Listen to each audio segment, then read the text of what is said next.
Tactical Situation Display, TSD, is the main tool for navigation. Typically, this display is shown on the right multi-purpose display.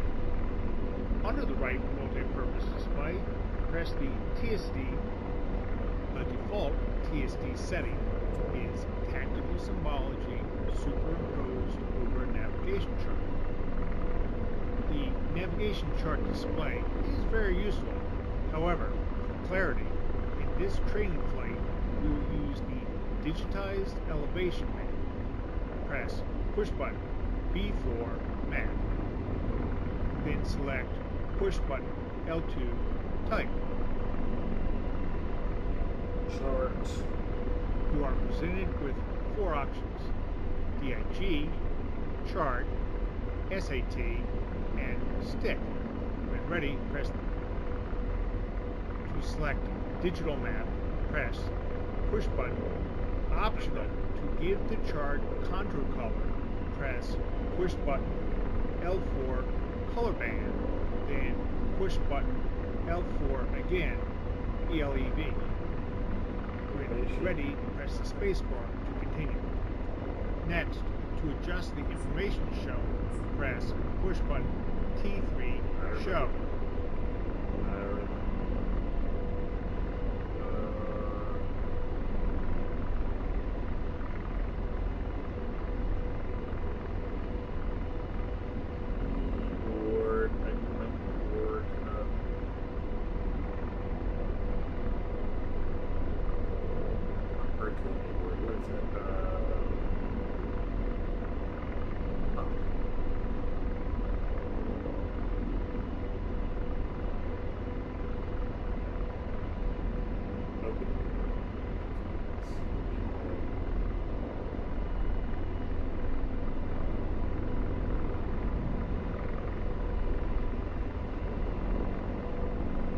Doing any of this.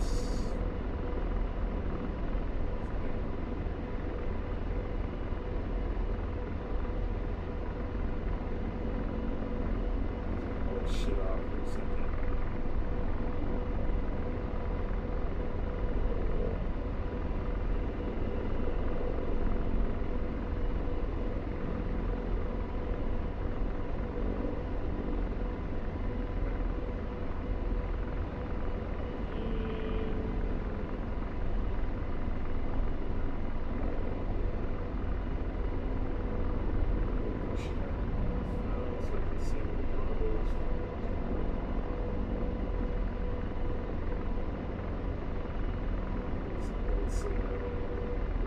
What's up, dude?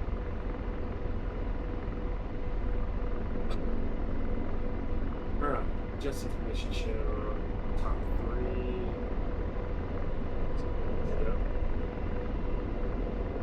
Then press push button T6 toward show. This page sets the C-130 specific Juliet. data the TSD will display.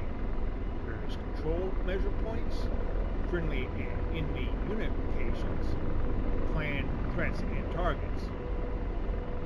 Use the left push buttons to ensure all the choices are highlighted. Alright, so enemy units, control measures, friendly control units, main targets. Push button L3, friendly units. Finally, back out by pressing push button T6 toward show, and then push button T3 show. When you're back on the main TSD page, press the space bar. You will need to add points to the TSD by using the point add function. These points go beyond simple navigation assistance to provide situational awareness and tactical support. To start, select point by pressing push button Oh shit, let me T6. make sure my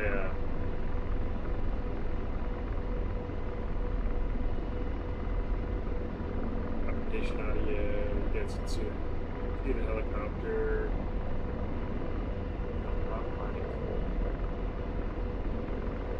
There it is. Sorry, I was on the wrong mic. I was playing Ready or Not a few minutes ago, so.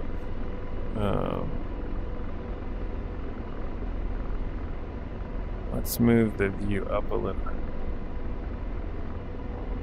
No, you're not gonna get the AC-130. I think there's a mod for the AC-130, but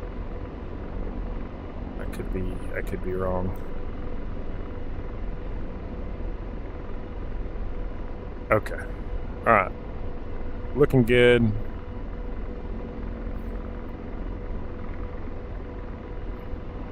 I'll go ahead and lock this so it doesn't move. Bingo.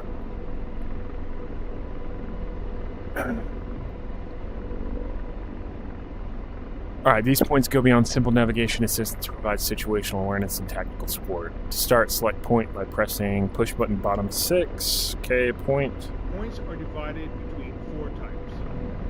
Waypoints, points on a flight path, hazards, obstacles to be avoided. Control measures, positions that aid in This is DCS. forces on the battlefield. DCS World. As well as the locations and types of friendly And hello, Jennifer. forces in the battle space. I didn't see that you said hi earlier. My bad. Known hostile equipment such as SAMs, AAA, and other units that can be targeted by or are a threat to your Apache. Points can be No, added, it's not native to Quest. This is PCVR. or deleted. In this lesson, you will add several points to the TSC. Yeah, so I'm very used to the UH-1, the Huey, but I've had the Apache for a while, but I've never spent a whole lot of time in it, so I'm going to try to get proficient at it. Yeah, I like VTOL VR. Press the space bar. Alright, points can be added. Push button left 2. Add. Okay, edited. Edit. Push button left 4.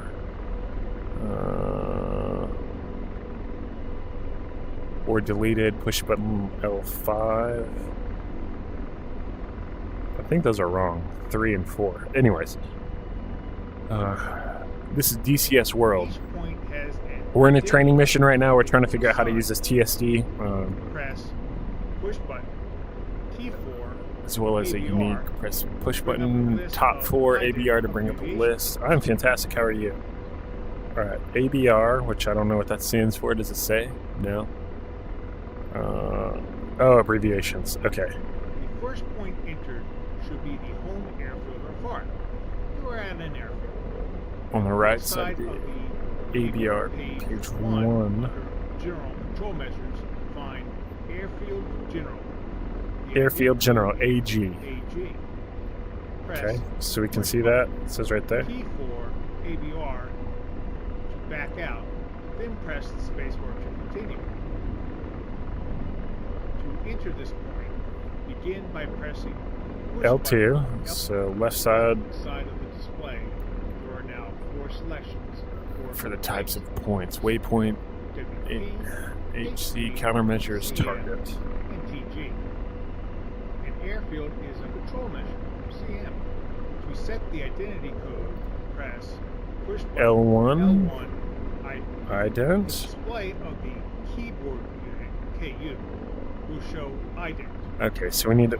Using the KU We're in an keys, Apache. Press A, G, followed by Enter. AG. Next, the KU display will show enter a Yeah, so I'm rocking the. text to help you remember the point. So I've got my sim racing rig that you can see me sitting in right now. I've got a KUT, Thrustmaster Warthog KU. Then press HOTAS. So I've got Enter. my throttle on the left. My center stick is in between my legs. It's on a about a 7-inch extension from the base, so it's a stick extension. The stick sits on top of that extension. That way, I have a longer control throw, so I can have pretty fine control inputs. All right, next the KU display will show free. Enter a 3-place free text to help you remember the point. What? On the KU, enter your choice.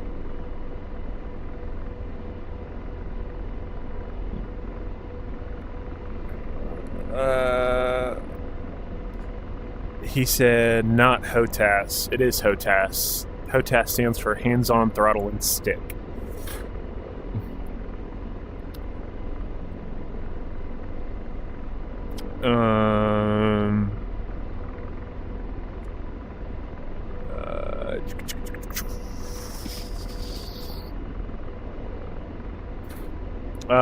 Well, technically you can control the aircraft from both seats, but typically the aircraft commander will sit in the back seat.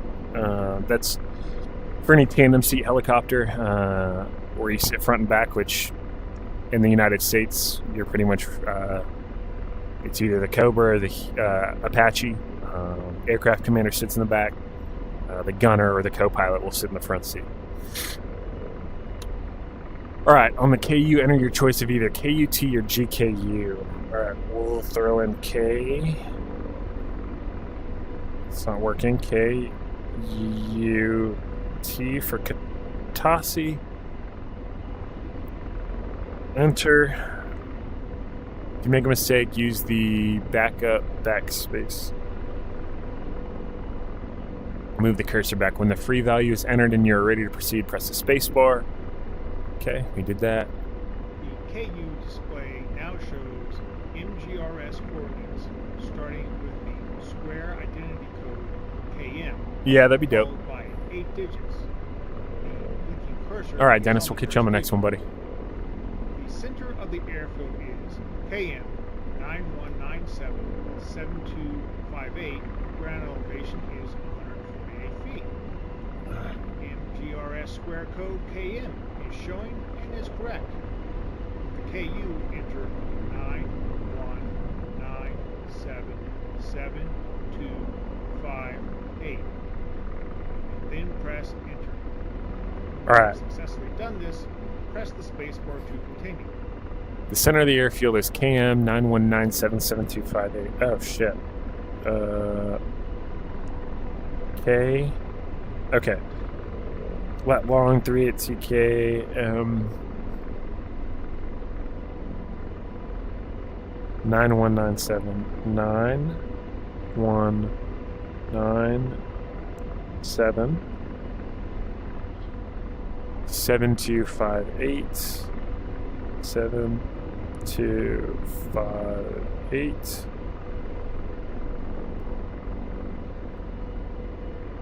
With KU under 91, no space, not highlighted, and then press enter. Altitude is 148 feet. Okay.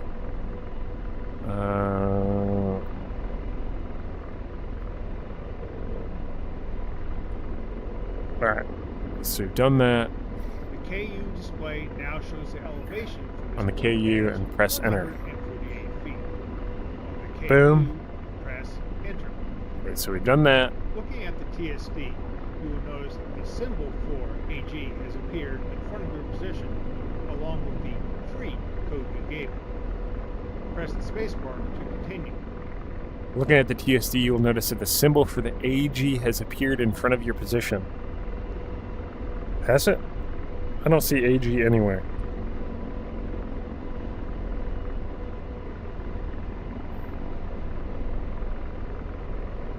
I'm gonna assume that it does. Okay, whatever. With the free code 91977258. Okay, I see that. I'm gonna rock with it. Bring up the knee board and page back several times until you see the training lesson knee board titled TSD CTRLM Academy. To enter other key points for this navigation training flight, you will follow the same procedure executed for the home airfield as listed on the yellow post-it stuck to the knee board. We're gonna have to go into controls and search, and then we're gonna have to go to kneeboard. Kneeboard next page. That is our throttle. Where is our throttle at?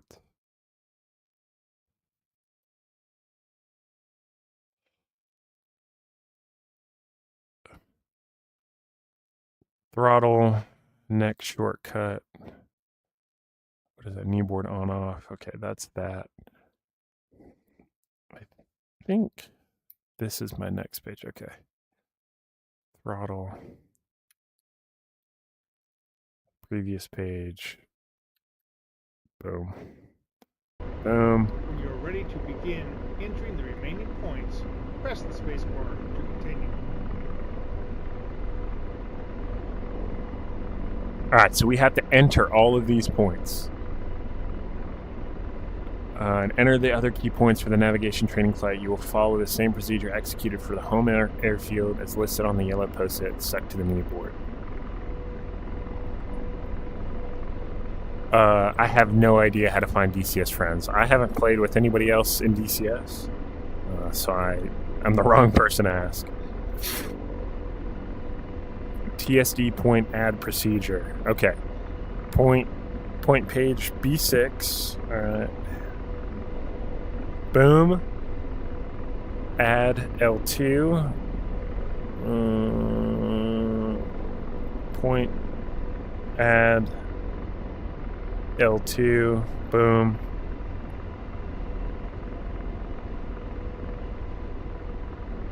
Okay, ident left 1. KU identify code. Enter. Oh Lord. Ident code AG. Alright, so we're gonna throw an AG. Enter.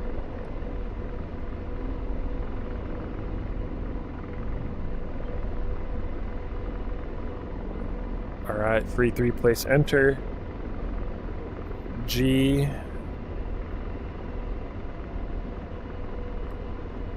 Uh-oh. Uh-oh. We did something wrong. Ident. Oh, we already entered that.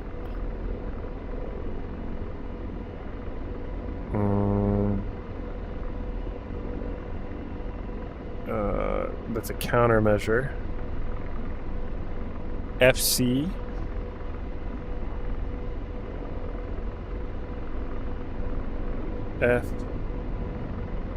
FC. Enter. Okay, fuck.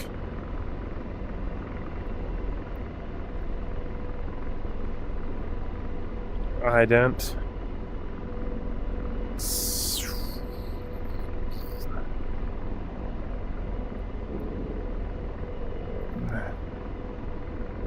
Countermeasure. Alright, FC. Man, this shit's hard.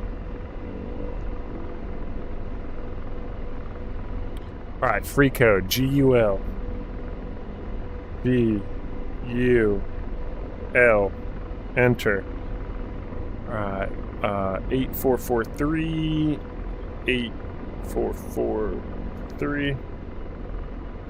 8467. 8467. Enter. Altitude is 269, so we're good there. Enter. Alright, that point's added. Add. Ident. HZ. TU. TU. Enter. We fucked that up. Boom. Gotta hit ident first. HGTU. We're set there. TU. Boom. Free code. TWR. TWR. Enter. 8-digit grid is 8149. 81. Oh, no, that didn't do it. Backspace. 8149 7847 7847 8149 7847. Confirmed. Altitude is 159 feet. That is good. Alright. Moving on to the next fucking point. This is a pain in the dick. Ident. Countermeasure.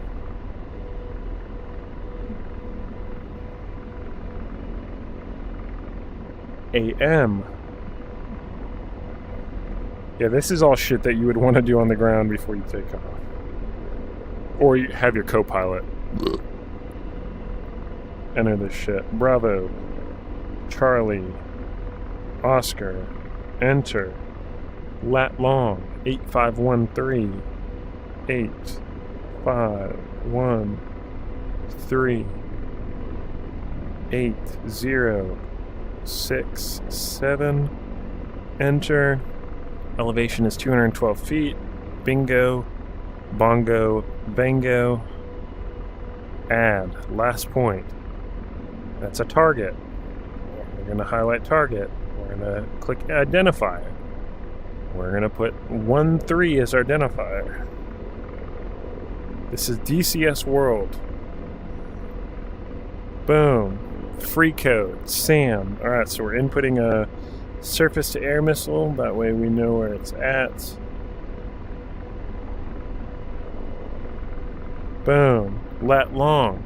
8462. 8462. 9399. 9399. Confirm altitude's 455. Bingo. And we are set. Alright. Into the point for FARP golf. Oh, God. Type is CM. IDENT is FC. Add the remaining data from the kneeboard card. When complete, press spacebar. Next, into the point. Alright, we did all that shit. Part of your mission is to check out a friendly armor company near Waypoint 3. We did that. There is an enemy SA. To see all the points you just added, expand the TSD map view using the up arrow. Push button right 1. Then use up and down arrows to adjust the view to your liking. When ready to continue, press the space bar. Howdy, partner. The final step in configuring the navigation is to set waypoint 1 as your current waypoint. Press RTE, route, push button B5, then DAR, direct 2, push button left 5. Note that WP01 is at the push button R5 position.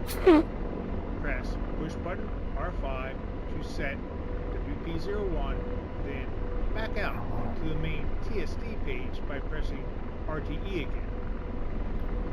Press the spacebar to continue. Okay. The TSD is now set. Move the HDU monocle into view. You are ready to continue. Press the spacebar to begin flying. Alright, so I need to HDU monocle. I need to map that.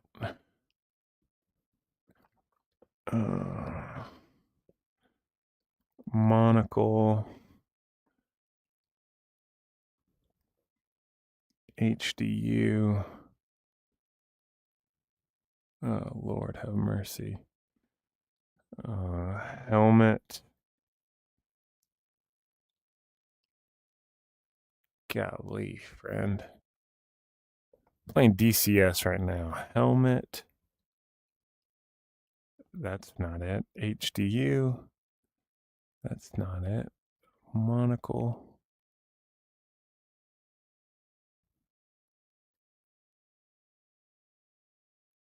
All together. I mean, I've owned it for several months now. I've only flown in it like twice. H64 pilot. Okay. Let's try this. All but access commands. Let's see if when I punch the button in, I had show the Huey. Much simpler aircraft. Okay. All right. So throttle, joystick. We'll throw that. View left slow. No, I don't need that. Symbology select switch up. Symbology select down. IHADS is to the left. All right. So we'll kill that.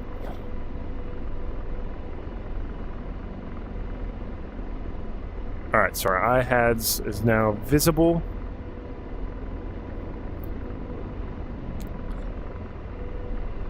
I'd like to see what it looks like on stream. Oh, that's terrible.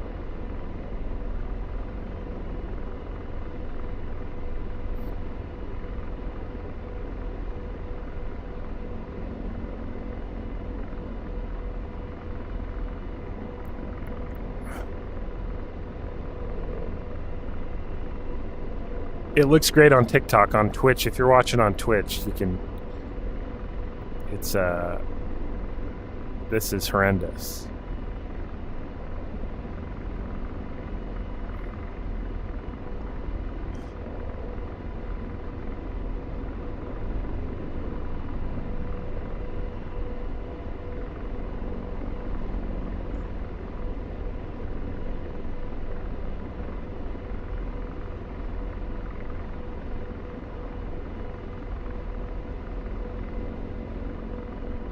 Okay. We're just gonna rock with that, I guess. I mean, that's what I'm seeing in VR space, so.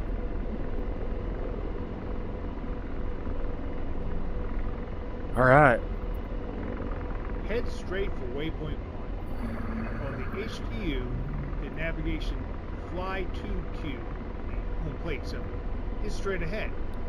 Place the flight path vector over it to fly direct to the W01 waypoint. On the HDU, the navigation The flight. heading tape and the command heading chevron is centered.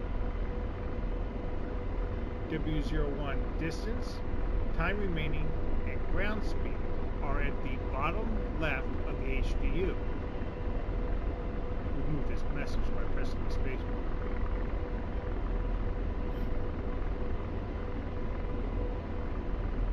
Okay, so I can now see there's a little, like a baseball diamond pointed directly to where I'm trying to go. My waypoint. So it's 3.5 kilometers off the nose, essentially.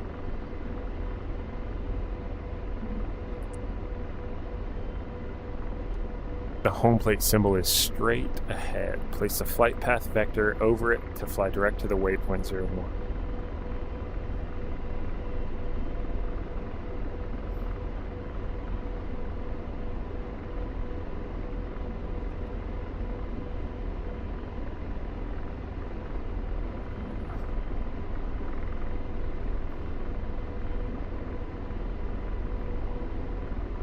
We're a little bit out of trim here. Okay, so we're flying right to it now. You are approaching waypoint 1. As you reach inside 0.1 kilometer, 100 meters, the system will automatically switch to waypoint 2. Okay, well, where's waypoint 2 at? To navigate to waypoint 2, turn in the direction of the command heading chevron and center the flight path vector Oh, there it is. over the Fly 2Q. Note the HDU and TSD have updated to waypoint 2. Catherine, go home. Steadied on a Or heading Catherine, plane. whatever the fuck your name Press is. the spacebar to continue.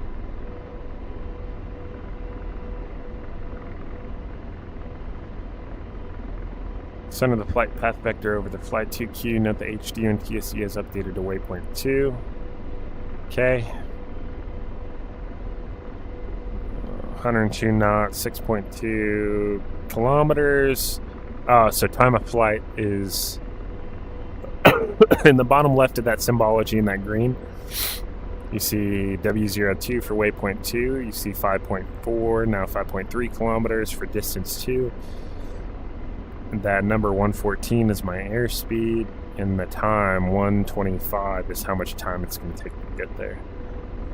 That's a little right of course. Got a little drift, so we'll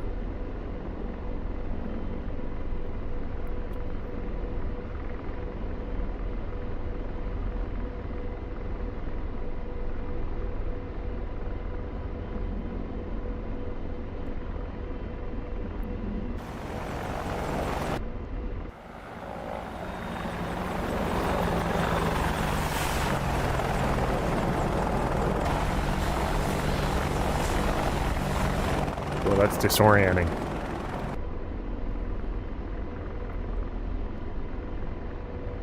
Alright, where's waypoint at? I don't see it anymore. Uh-oh. We're getting closer to it, but I just don't see where it's at. Oh, there it is. Fuck. Oh, I guess I have a TSD down here to tell me where to go.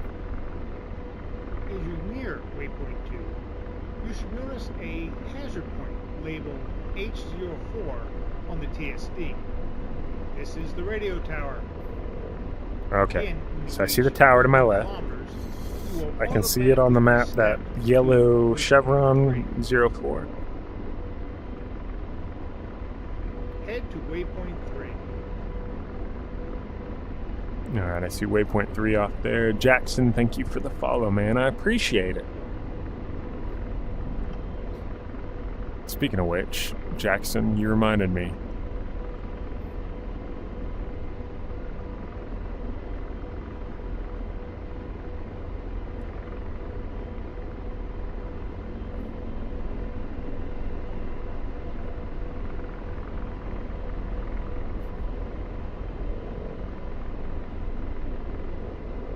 TSD, you should notice a blue NATO armor icon with BCO next to it. This is the friendly tank unit. Fly by it.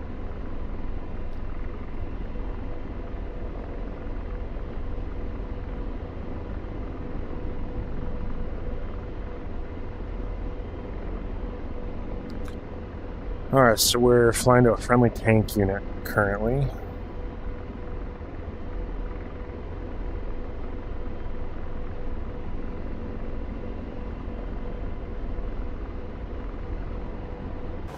You are in active pause and 500 meters from waypoint 3.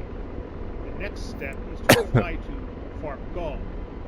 On the TSD, press RTE, push button B5. Select DIR, push button L5. Use collective grip function, cursor display selection button to put the cursor on the right in VD. Uh-oh. Move the cursor over the Farp icon.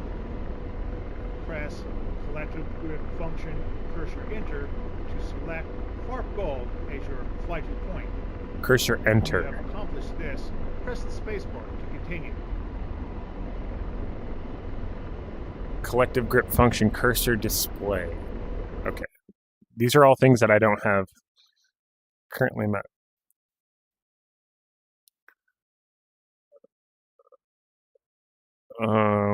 Cursor, control, alright. Joystick, now we want throttle. Joystick throttle, button POV 1. Okay.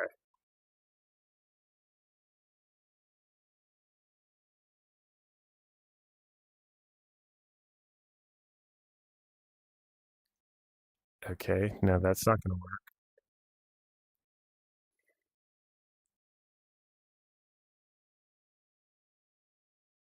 Depress. Oh, why can't I use these buttons? Damn it. Okay, so that's down. Why did I select that as down?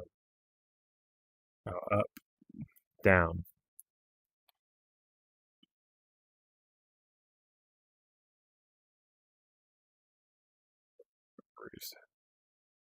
Down, left, boom, right, and up.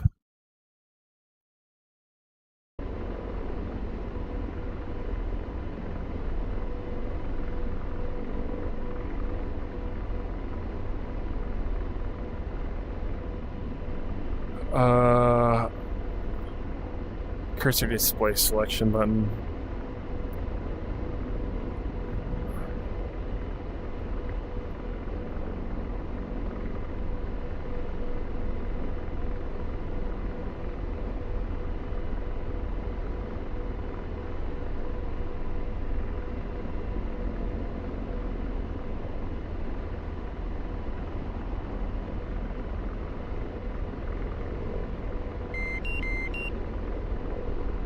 Have to feel low. Yeah. Okay. Alright. Press push button B5 RTE to back out. In the HDU, you should see C5 route, direct, and then I would. Ready? Okay. Press the space bar. In the HDU, you should see C52 as a point identifier. I got C53. Oh no.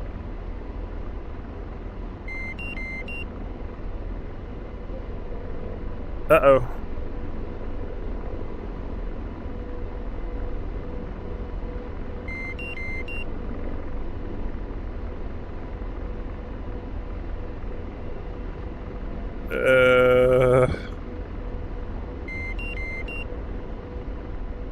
Whatever. As you did before, use the HDU command heading chevron and fly 2Q to head for the FARP. As you get close to FARP goal, a green flare and green smoke will mark the site. This is DCS World. Smoke and land. Press the spacebar to remove this message. Alright, so we're gonna fly to the park. They should have should pop smoke when I get close, and then we're gonna land and be done with it.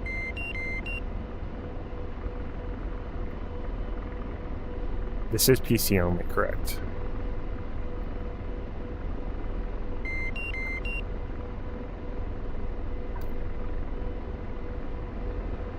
Alright, tail wheel is locked. Now overfly to the landing zone here. Alright. Green smoke and a green flare. Contact landing zone.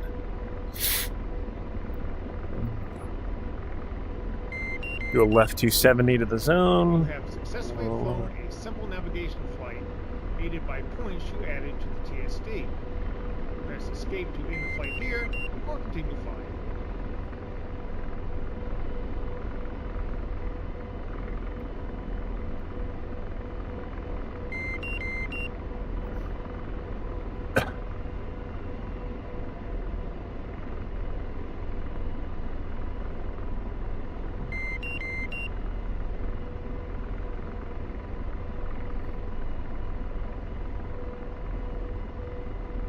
We're going to go ahead and touch down on this right landing pad over here.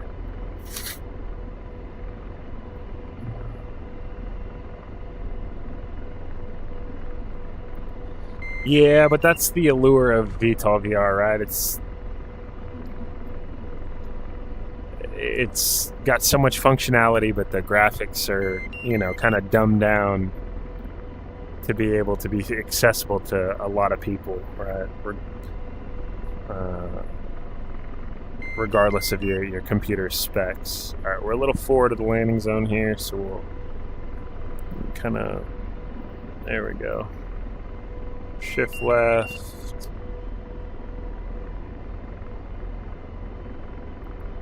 This thing is not the easiest thing to hover.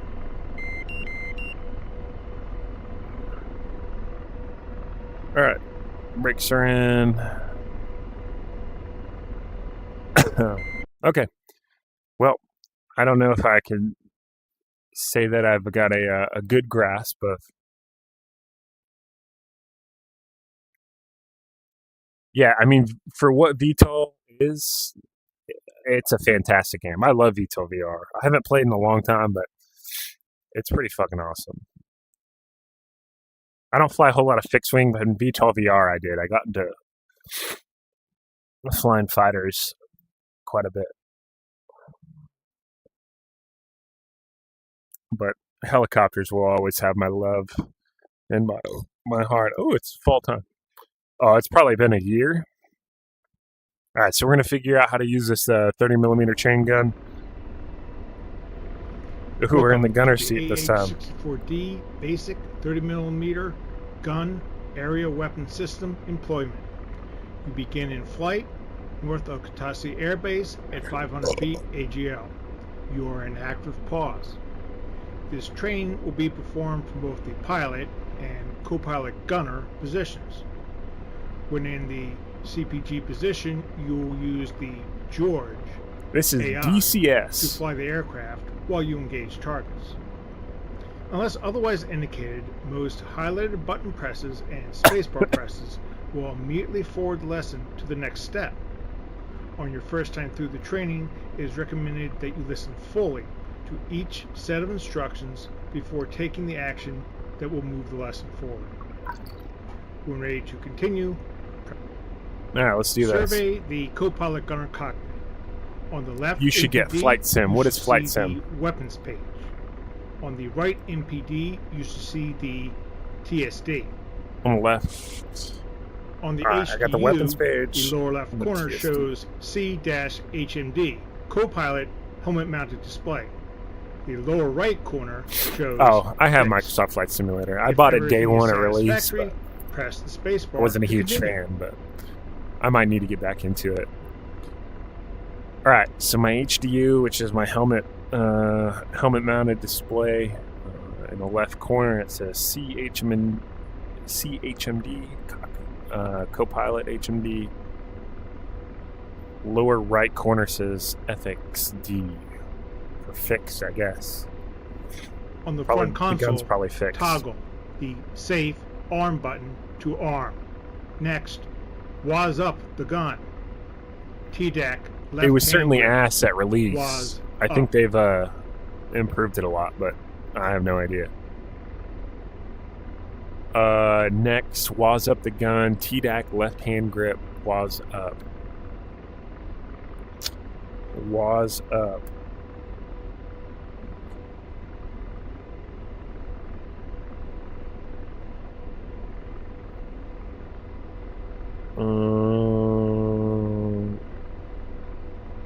There's so much shit on here, I have no idea what any of this is. So I wasn't a pilot, I was a crew chief or a door gunner on Hueys. So I was the guy on the back, shooting the machine guns.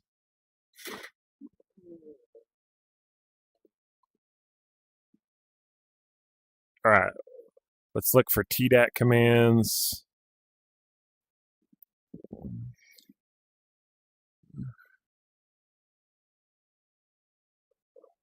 Oh my god, there's so many. Look at all these. This is just for this fucking computer with these two controllers on the side. These are all of these commands that I can use. Bananas.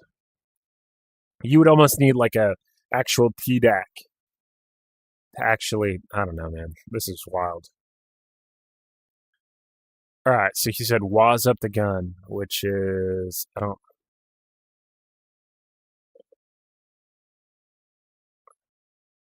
WAS switch, air to air,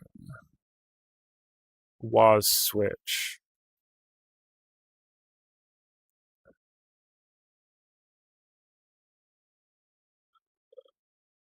Throttle.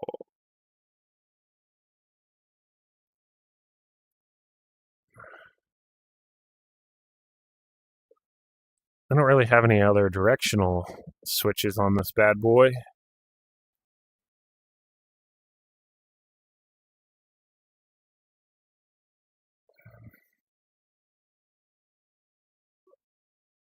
Cursor controller. Fuck, man. POV 1. That's already linked to something, isn't it?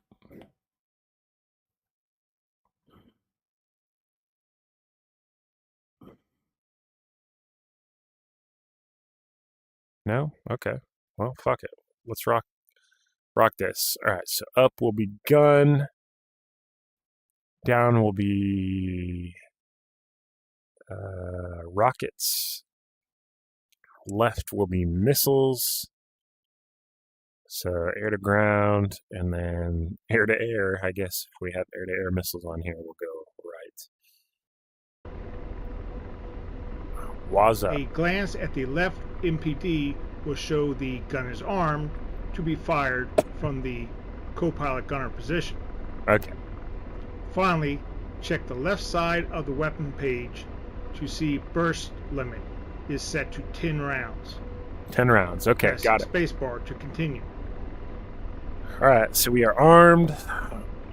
We are selected to the gun, and our burst limit on the gun is 10 rounds. The target is a group of insurgents at an airfield Oh, no, not unloading insurgents. weapons from a cargo plane. The specific targets are the insurgent trucks. The threat is small arms and RPGs, so this target will be engaged starting at about 2.5 kilometers. You will now enter the target point in the TSD. Okay, target point. On the right MPD, begin by toggling the TSD nav mode to attack. Select the point page with push button bottom 6. And then add with push button left 2. Okay, let's back out of here just to see.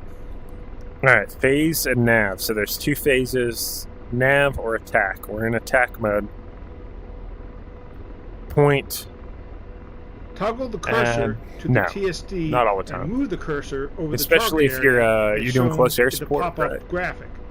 It's Then just kind of like a press troops in cursor contact. enter. An Apache's flying You through will the notice area. We red get a call. Hey, troops in T01 contact. appear in the You need to TSD. respond to the closest aircraft. Press the spacebar to continue. The JTAC's like, oh god, we're under fire. Here's our 8-digit grid.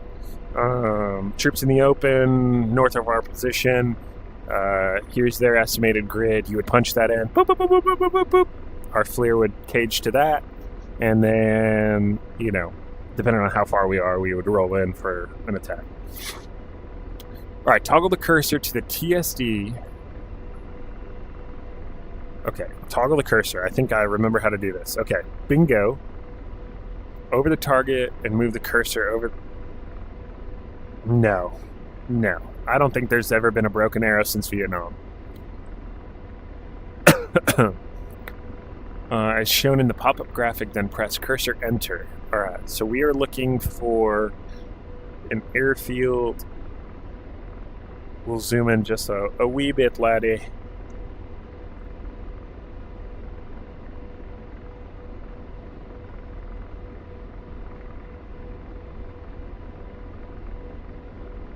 Bingo. Target 1, target. You'll notice a red in the TSD. No, I didn't notice that, actually. Oh, cursor enters this button. Fuck, this is gonna get some getting used to, man. Alright, target 01. Boom. Press bottom 6 point again to back out to the main. Now you need to direct the pilot, via George AI, to fly towards the target. The easiest way to do this is to designate T01 as a waypoint. Set T1 Route. as the flight. Direct to. Use the cursor to select T1. Press the spacebar to continue. Use a cursor to select T1. What cursor? Oh, there it is. Enter. Bingo. Fly to that motherfucker. With T01, the current fly-to point, bring up the George AI interface. When you do, you will see the fly-to symbol on the George What AI the fuck compass. is George AI? Use the George AI controls to set the heading bug to the fly-to point heading. Also set the George AI airspeed to 70. Bro. Finally, since the target will be engaged at a long. Is this part of DCS? Is this incorporated, or is this something that I need to download?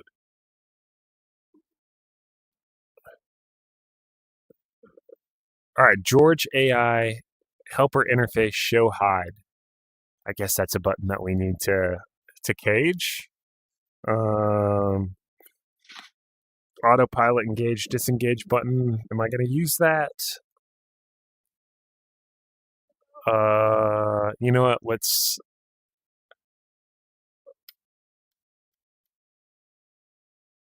No, that's the joystick. Fuck. Throttle. There we go.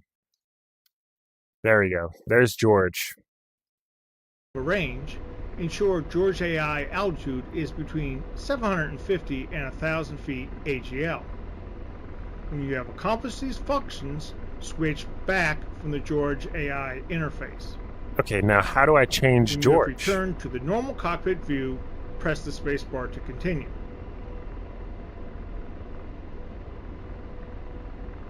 Lord have mercy.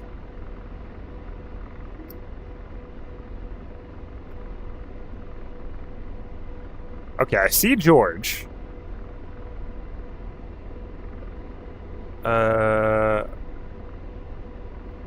How do I change things in George?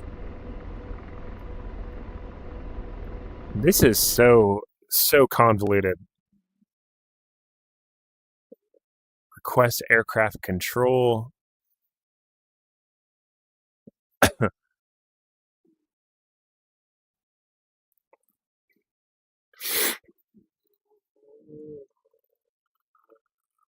George AI helper interface. Jump in a selected aircraft.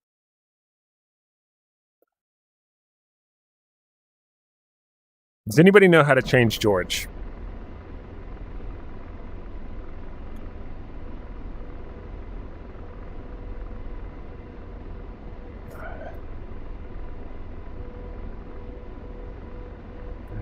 Your friend needs help here.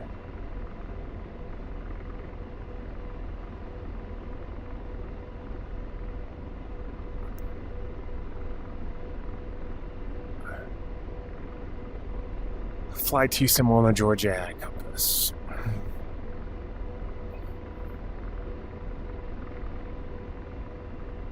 That would be sweet. See the Fly 2 symbol on the George AI compass. I see the Fly 2 fucking symbol. How do I change it? Can't touch it with my controllers and change it. This is booty hole. Hold on. Google.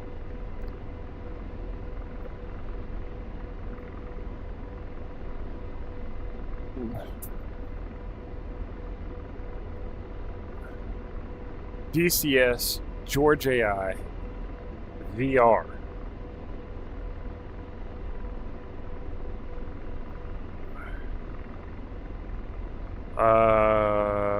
When I switch to gunner position, activate George. The menu compared right in front of the TDAC. Very annoying. Any way to move somewhere, blah, blah, blah, blah, blah. I don't give a shit about that. I want to know how to change settings, period.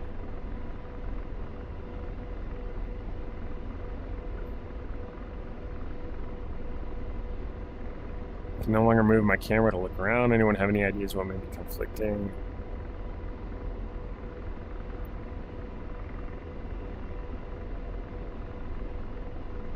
Does it work normally in the pilot seat?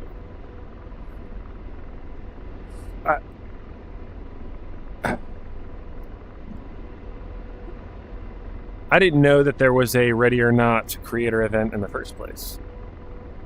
But I'm not worried about it. How to switch to front seat.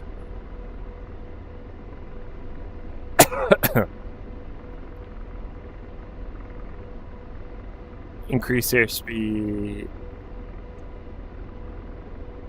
Combat CMWS.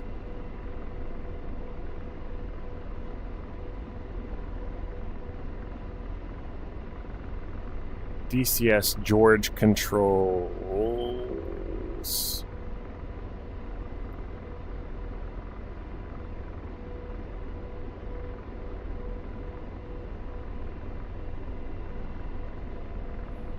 Fuck, this is annoying.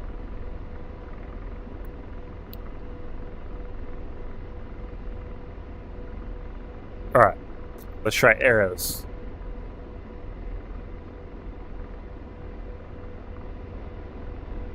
Timothy Vick says that view is really annoying. Sorry. Sorry, not sorry. Okay, that's not working. Flight mode. increase altitude, hover, toggle CMWS arms safe.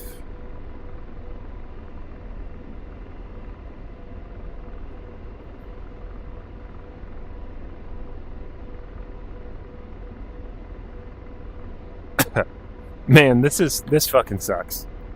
This is so frustrating.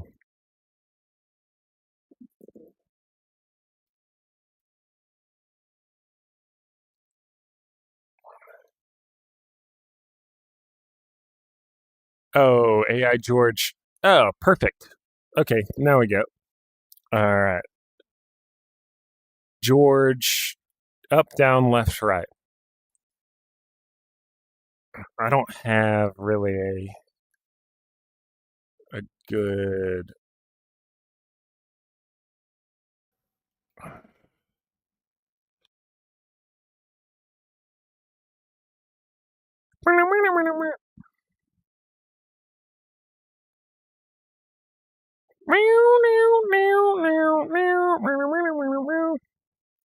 All right, down.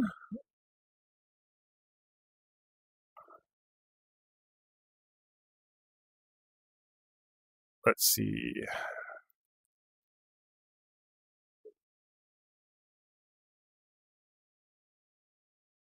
Left.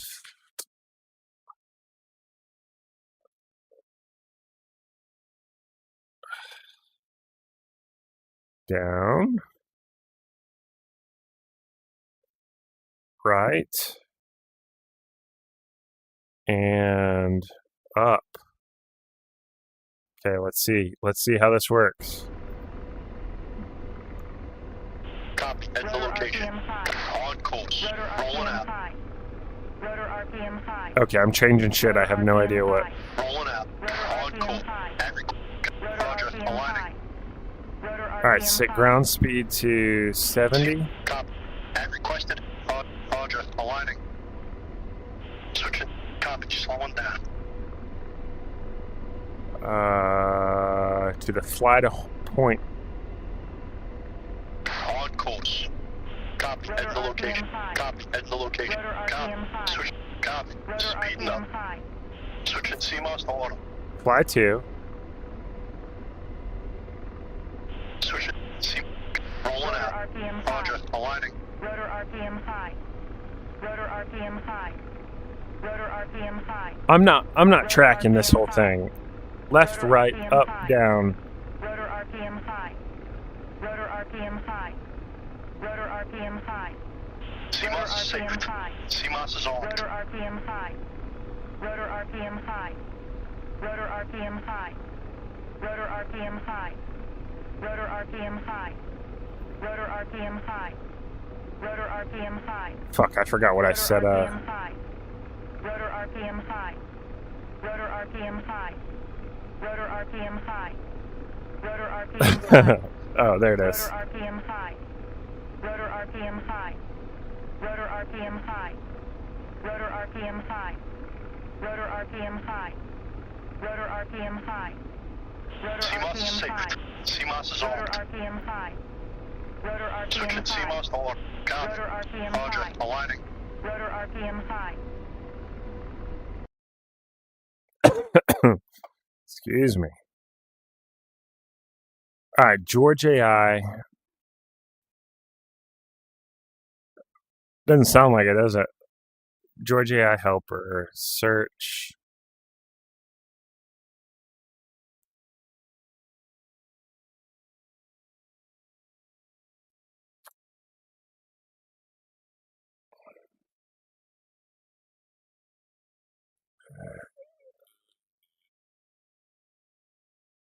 George, consent to fire. George, request aircraft controlled.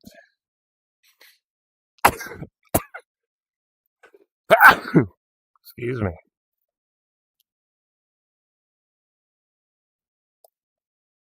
Okay.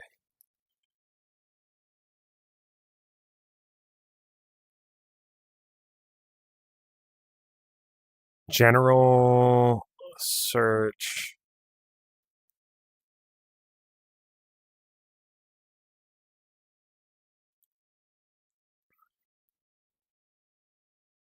Is anybody familiar with George AI? Like,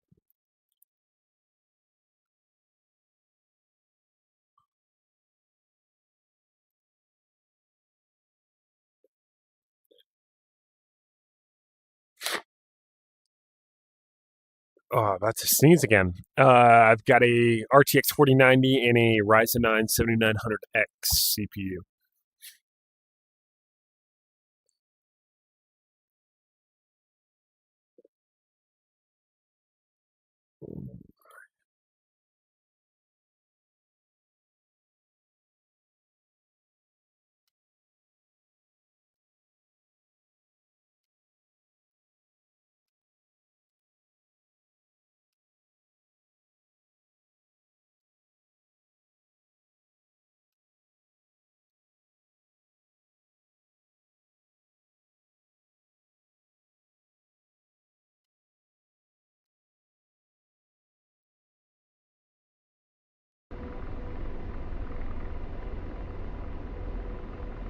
Beautiful. Fuck it. I don't know. Select T01 as the acquisition source. Press TSD top 5 coord. From the target list that appears, select the T1 line with push button left 1. TSD top 5 coordinates. Slew the TDAC to T01. Target T01 is now the acquisition source. Set TADS as the site. On the right hand grip, switch the CPG site to TADS, and then press the slave button. What the shit?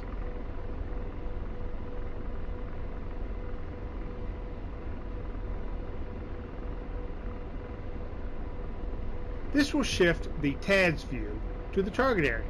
Whoa. However, the T01 point is likely not exactly over the target, and from 5 kilometers, the view of the target area may not be clear and or obstructed. You must move towards the target. As you close to the I area, can barely see shit. search through that the thing. area, find the insurgent activity, and begin to aim at specific targets.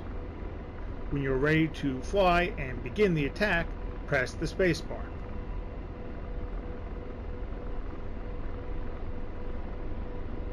Press I.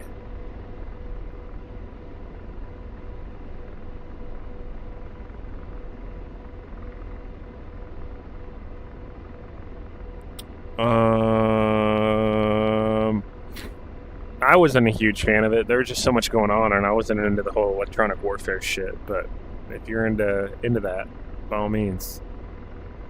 Man, I don't fucking know. I guess Once we're the just gonna rock aircraft it. settles onto its new heading, press slave to toggle it Speed off. set.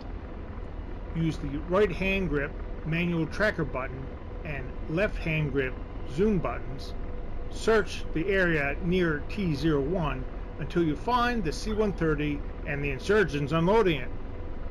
Focus on a group of targets and use the laser rangefinder to get an accurate range. Press the LRFD trigger on the right hand grip to the first indent to send a short laser rangefinding burst. On the TADS, when the LRFD activates, an X cross appears at the TADS crosshairs. Right. I have given up on trying to understand all of this shit in the Apache. We're just gonna go. We're gonna go fly the Huey.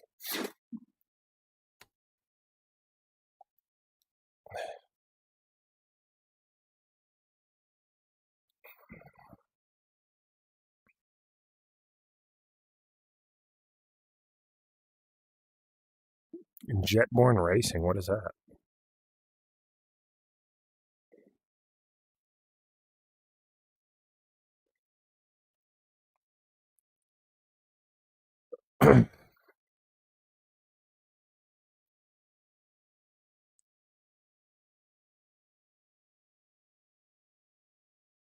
I don't know how to use George AI in VR space.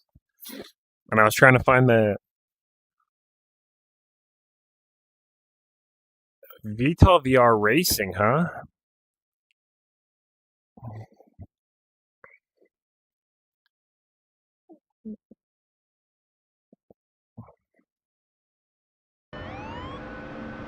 I'm gonna go pee, and then I'll be right back.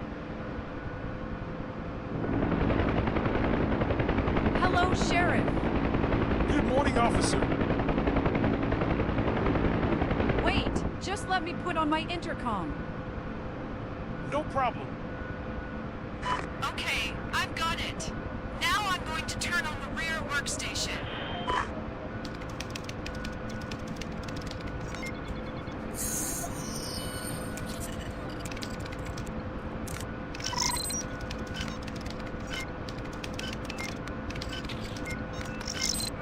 The rear workstation is operative. Everything looks fine. And I'm ready back here. Copy that, officer. Got a call from the base. Let me see what's going on. Sheriff, there has been an accident. A bus crashed into a building. There are several people injured in the collision, and they needs to go to the hospital.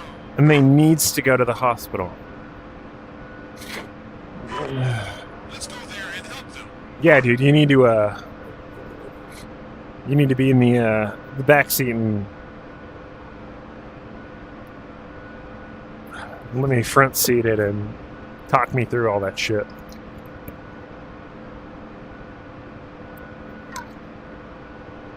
All right, and we're back in the venerable UH-1 hotel, a real man's aircraft. Wesley, thanks for the follow. Oh, give me 1 second.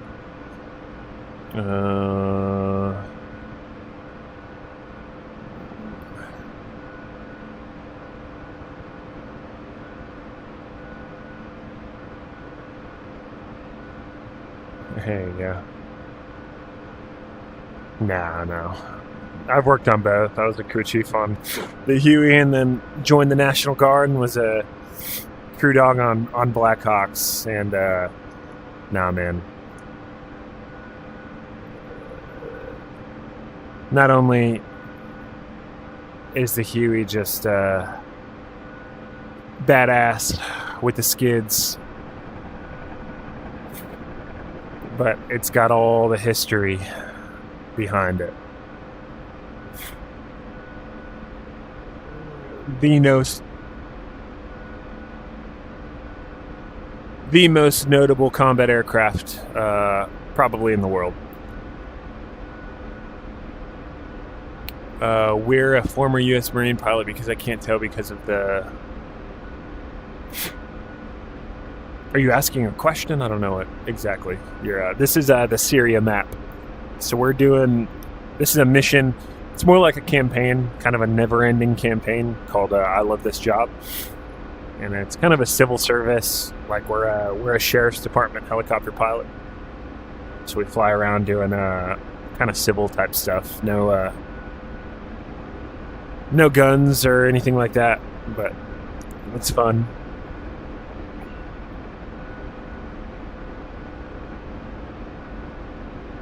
Yeah, so I was a crew chief or door gunner, whatever you want to call it, in the Marines on Hueys. Got out, went to flight school on the civilian side, became a helicopter pilot on the civilian side, and then eventually became a cop. Mecha VR, thank you, I appreciate it.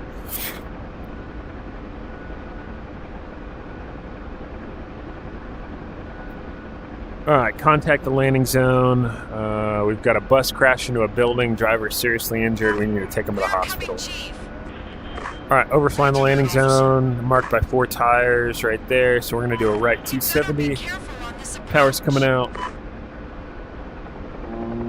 Coming through 100 knots.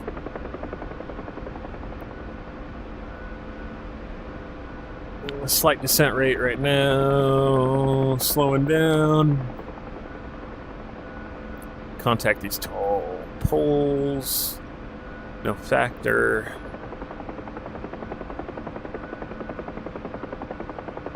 I'm not driving, nor am I flying a plane, but I am flying a helicopter. Alright, coming on short final. Nothing, no crazy obstacles. Yeah, so I've got rudder pedals, I've got a center flight stick in between my legs, and then I'm using a throttle instead of a collective, because I don't have a collective, dedicated collective, but it is what it is. Jay Lozzie, this is DCS World. No, I'm not flying with the wheel. The wheel for my driving sims right here. Keep it mounted on the wall when I'm not driving. Is it almost the same to the real helicopter? Yeah, it flies very, very accurately. Obviously, you can't feel anything, right? Vibrations, the rudder system, or G's, or anything like that, but the flight dynamics are very similar. All right, so we're going to pick up, and we are on the go. All right, so we are taking this dude. He is critical to the hospital. I got to enter this radio frequency for the homing beacon to the hospital. I'm using a Quest 3, but this game is on my PC, so I'm streaming the game to my headset via virtual desktop.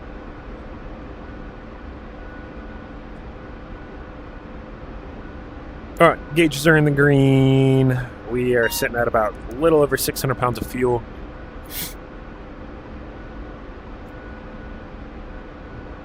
There is a Black Hawk mod, so, and I've heard it's pretty good. All right, we're flying direct to the hospital. Patient is getting worse. All right, officer. How do helicopters work? So you, instead of air going over a set of wings like an airplane, through what's called Bernoulli's principle, right? So you have a fluid going over the wing, the fluid being air. The curved part of the wing on top, and a somewhat flatter portion of the wing on the bottom creates a pressure differential. You have higher pressure under the flowing on the bottom side, lower pressure on the bottom side, so that higher pressure creates lift. It's the same concept with the rotor blades, right? So instead of two stationary wings on an airplane that are fixed to the side of a fuselage, you have 2, 3, or 4 blades spinning around in a circle, powered by the engine and a transmission. So those, even when you're sitting still, right, the engine is powering those wings, so you can create lift while you're sitting completely still. Whereas an airplane, the wings don't move, they're not powered by anything, they just sit stationary, so you have to be moving for them to create lift. These wings are moving. So that's how you create lift, right? So that carries the that covers the up and down portion.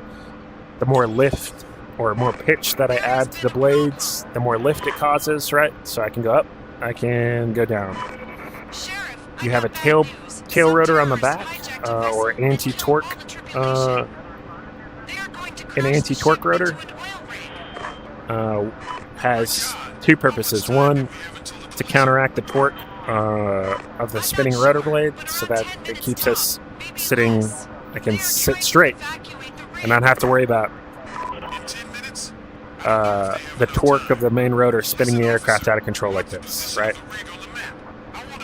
So that's the first purpose of it, and the other is to be able to input directional control or yaw control, so I can turn left and I can turn right with the pedals. Cyclic, or the center stick, is directional control fore, aft, right? So I can hover backwards, I can hover forwards, I can hover left, And I can hover right. Can't you get an assault team or something to sink that ship? And that is No on such short notice. how all of that shit works is very complicated to explain in a short period of time.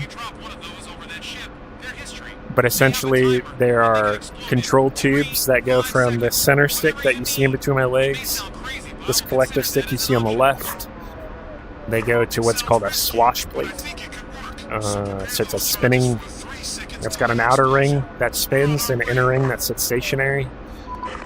Those tubes go to that inner swash plate, and it tilts that swash plate. That tilting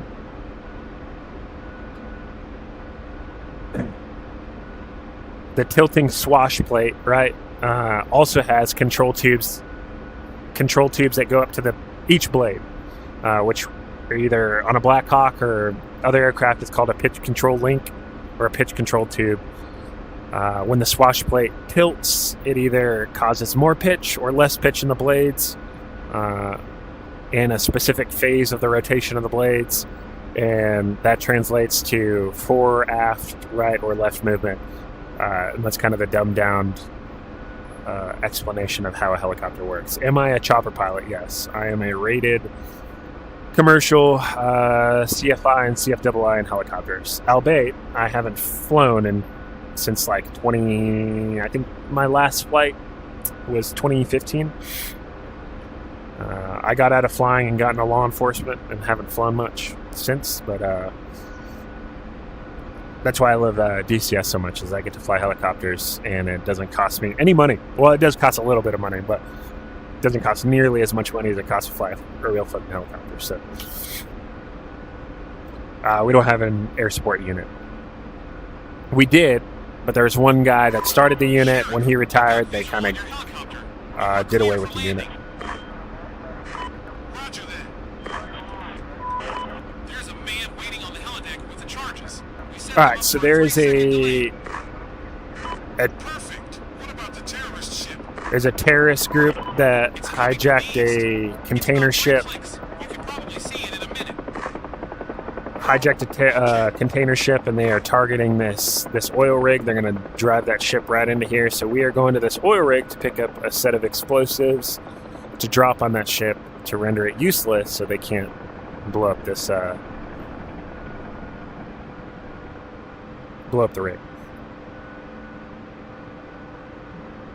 Kind of an ugly approach, but it'll do. That'll do, pig. We're in position, officer. Take the charges Build now. Blackhawks for a living. I'm actually at work right now. Hell yeah! You work for the you work at the Sikorsky factory?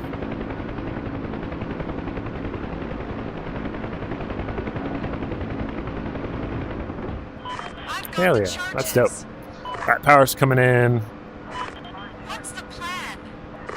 We're going to approach the ship and hover over it. When you are ready, activate the charge. All right, so we're doing a little dive off the platform there to build some airspeed. Before it explodes.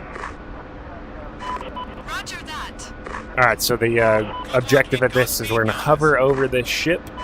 Thanks. Our crew chief in the back is going to drop some dynamite on this ship, and hopefully it blows it up.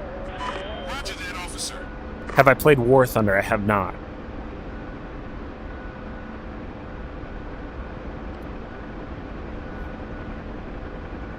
All right, so we are going to fly port side and then do a 180, and then we're going to hover over the stern of the ship. How similar is DCS to flying a real heli? Very, very, very similar. They've done a fantastic job on the flight characteristics and the flight mechanics of a real helicopter. Right, it's obviously going to be different, just like a racing sim and car sim, tractor sim, whatever type of sim, Officer. right? You're not getting the real sensations of movement. Over the ship. Be prepared to launch the charges. In position. Standing by. But everything else is very, very similar. Ready to shoot. Launching explosive. Target hit. I'm going to prepare another charge. That's we have to keep in a little bit of right drift since the ship's moving. In position, standing by. Ready to shoot. Getting a little squirrely here. Explosive. Target hit. All right, we're out of Ship is here. gonna explode. Let's get out of here. Watch out. Hell yeah.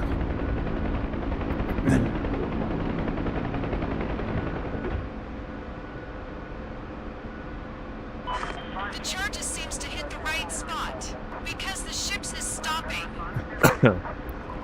Because the ship's is stopping, she said. Did a good job.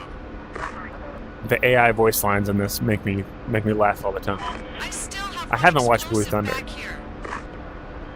I don't want that in the helicopter, Alright, officer. the ship's fucked. So talk to the rig That's manager good. and tell him that we are going back We've got to some the ex- holodeck to return the explosive. We've got the Yes, sir. some extra. Ooh, sorry. I've been drinking some brown water tonight, so got the hiccups and the burps. How's the immersion? The immersion is 10 out of 10. For landing. They know that we are returning one explosive. So not only do you get the visual immersion right through VR, but I also have a what's called a butt kicker amplifier. So it's basically just an amp mounted under my seat that vibrates. So I'm getting a little bit of vibration from the rotor system anytime, if we get shot or, we hit something, it'll vibrate the whole rig. So you get a little bit of, a little haptic immersion as well.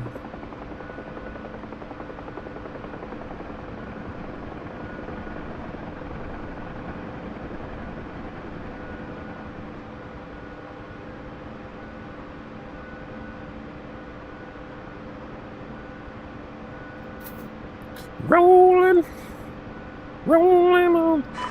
In position. Take that explosive back. Right now. Shipborne Racing allows the use of HOTAS. Okay, that's cool. Hey, Sheriff. I want to personally thank you on behalf of the entire All right, crew mission for what you complete. have done. It was risky. On to and the it next wasn't one. easy. You did a great job. God bless you all. The Woozer Rumble Vest? Yeah, I've seen those. Those look It's our cool. job, and it was really our pleasure. What I really, really, really want to get, and maybe if my wife loves me enough, she'll get me one for my maybe Christmas or my birthday or something. I don't know. My birthday is also in less than 24 hours, but is the Sheriff, seatbelt tensioners for the for my sim rig. driver is in critical condition and needs a quick lift to the hospital. Thank you. I appreciate it. All right, truck lost control. Driver's in critical condition. Take him to the hospital. All right, south of our base. So we are going to go ahead and pedal turn and dump off the side of this, build some airspeed, and away we go.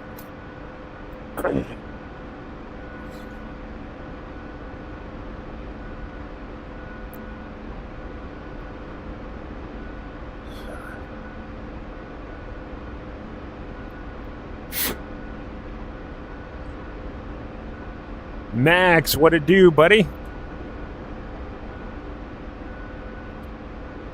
Hey, also, if you're in the stream right now, my buddy A Stone Gamer is in here. Go ahead, if you wouldn't mind, go drop him a follow on TikTok. We stream together quite often. Play Ready or Not.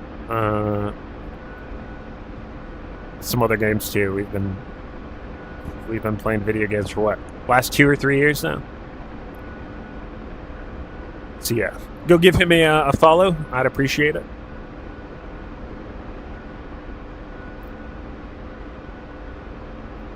He said crash.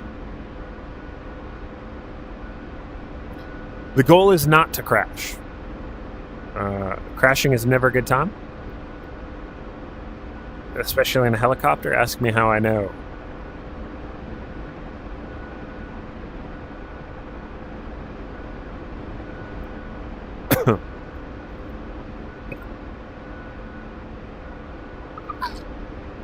How do I know? Because I've been in a helicopter crash. That was a pretty simple answer to the simple question. Not really, no. So the year was 2012. No, so 2012, I was on my second deployment to Afghanistan. We were working with the Australian Special Operations guys.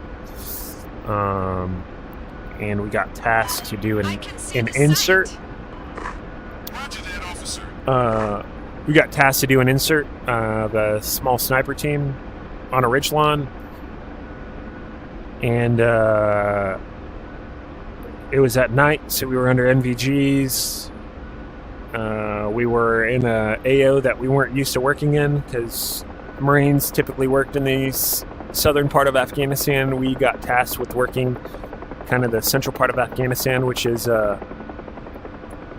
pretty mountainous, which is different from the environment that we were working in for the preceding 5 or 6 months.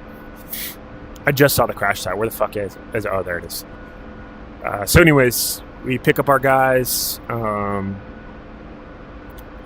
We fly the whole ingress route. There was supposed to be a Reaper, a big. If you know about drones, it's kind of like a Predator but bigger. And it was supposed to mark our landing zone. Landing is going to be a little bit tricky. No, this is DCS. So on a short final into the landing zone, we can see the laser beam of God coming from the Reaper drone from I think they're at 25,000 feet on the ground. So we say, hey, we can see the laser. That's where we're supposed to land. From the whole pre-flight brief and the mission planning, we knew that we were supposed to land. There wasn't supposed to be anything around. Where I can see the laser pointing, it's like buildings like this. There's 2-story buildings, kind of mud huts.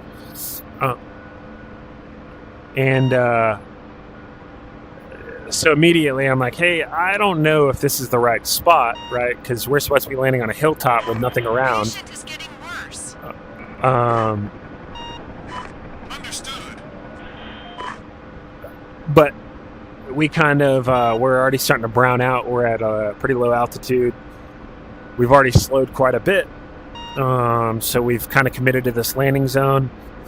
As soon as we get on short final, we start browning out really bad. All the lights on, and all the little houses and mud huts start to turn on. And shortly thereafter, we start taking fire. So we've woken up the whole neighborhood. We're getting shot at, and then we end up browning out. So we decide to wave off the approach. He's not gonna make it. And we wave off the approach. None of us can see outside of the aircraft. We're completely in a cloud of dust and dirt. And unbeknownst to us, we're doing a climbing right-hand turn, which is bad. You don't want to turn when you're browned out. You just want to kind of... Uh-oh, our guy died. You just want Sorry, to Chief. Patient died. depart straight out in a climb. We are so close. It's the safest route when you're doing a brownout, or when you're trying to egress from a brownout. Anyways, we're doing a climbing right-hand turn, and we smack right into a hill. And the two of the Australian snipers, two of the guys on board our aircraft got ejected outside of the aircraft, including my right crew chief. Let's keep our hopes up. Luckily, he survived. Two of the Australians, unfortunately, passed away. But yeah, so I have been in a helicopter crash. It's not fun, so I try to avoid it at all costs. Sheriff, we've got an emergency call from the Guard Coast Service. All right, power's coming in. We're back. Lost control of steering and crash into the coast. How serious is the situation? They have no power, and there are several people who need to be taken to the hospital urgently. Now give me the position of the ship. Yes, sir.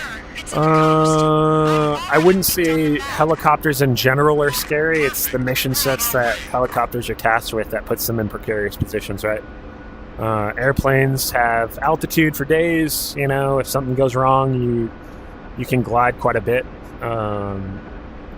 Give yourself enough time to work the problem. But helicopters are typically working at low altitudes, low airspeeds. So if something goes wrong, you have very little time to react. I mean, they're...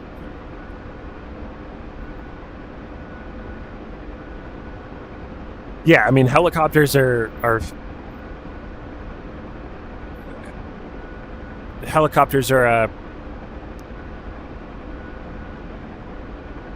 pretty safe, right? Yeah, they're very complex. They're complex machines, but they're very, very smart engineers. They're very good mechanics. They're very good pilots, very good air crew that work on those aircraft, that have designed and built those aircraft to work in pretty austere environments. So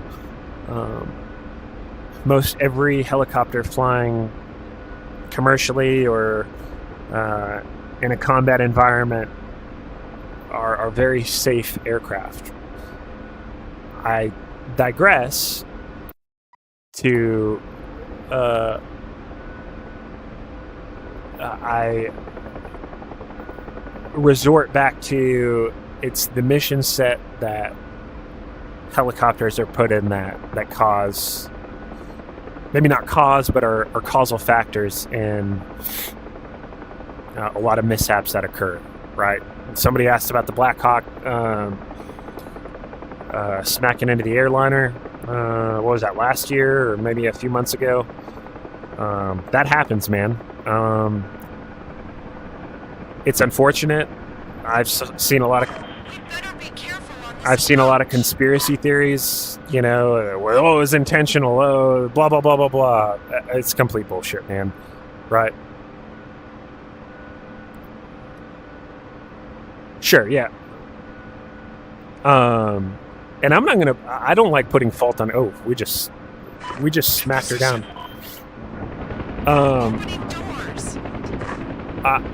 I don't like putting fault on anybody, right? Especially in that situation. Washington, D.C. is probably one of the most busiest airspaces in the country. Hands down, no questions asked, right? You have civil aircraft, you have military aircraft, you have probably 3 to 4 different types of airspaces, from Class A, B, C, D and E airspaces. That's 5, I guess. All intermingled in a very small corridor. And a lot of aircraft working nearby each other, right? So you've got a Black Hawk aircrew. I never went to Fobshank, no. That was not somewhere I've been to.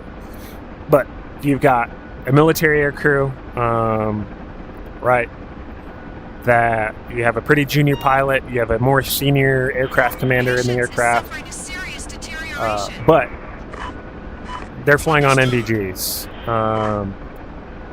I don't know how experienced these guys were in congested air traffic and in congested airspaces.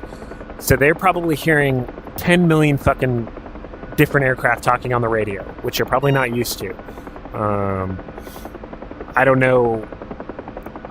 I think I remember hearing the ATC radio traffic, but it's been a while, so I don't know what was said or what wasn't said. So I don't know if they acknowledged that there was traffic nearby, if they had called visual that they had seen it. But, yeah, man, I'm just going on a rant here. But I just, there's so much shit going on in an aircraft. You're looking at gauges, you're looking at instruments, you're paying attention to a flight plan, you're listening to the radio, you're talking to the crew chiefs in the back, you're talking to the other pilot over here. You're on NVGs, you're seeing 10 million different lights, you have very, very restricted depth of perception when you're flying under NVGs. it's just, it is so task saturating that Let me see what's going on. unfortunately it's very easy for something like that to happen. And Sheriff, unfortunately something a like that worker has happened. been involved in an accident with a forklift. Do you know Pop Shank been there now? May I ask what units you were in during your time? Yeah, so I started off at HMLA 267 as my first line unit, and then I went over to HMLA 469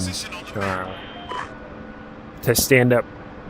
We were transitioning from a older model Huey to a newer model Huey, and I was one of the newest rated crew chiefs and mechanics on the newer model Huey, so they sent me to that unit to kind of help stand that up prior to their first combat deployment. Oh shit, we're supposed to go northwest.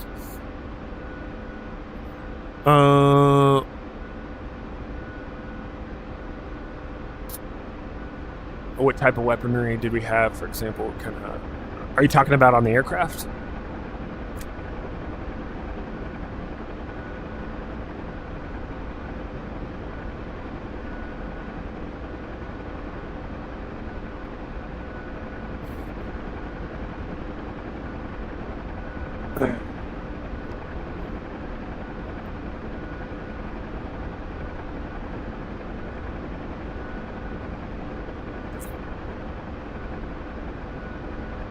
I just had an M4 with an ACOG and then an M9 9mm pistol.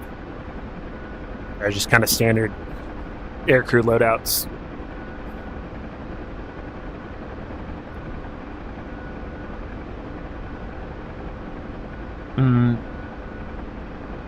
I appreciate it.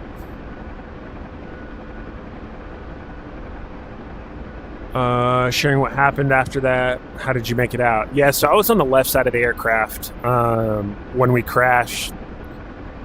When we hit, we made one full rotation, so we kind of barrel rolled one time as we were rolling down the mountain. And then luckily I had my gunner's belt.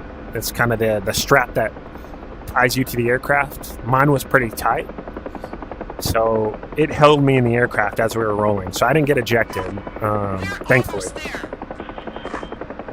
We are coming in pretty hot right now. My crew chief that was on the right side, though, unfortunately, his gunner's belt was very, very loose and extended, so when we impacted, he got thrown out and rolled up under the aircraft, but he was still stuck to the aircraft as we're rolling and sliding. So he ended up, the whole thing transpired. He ended up breaking his back in several spots, broke his femur. It was pretty bad.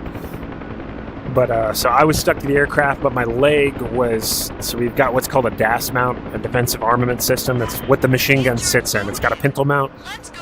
My leg, I always rested my leg on the DAS mount. So when we rolled, I kind of slipped in the aircraft, and so I was hanging. As we were inverted, I was hanging by my leg, and I fucked up some tendons in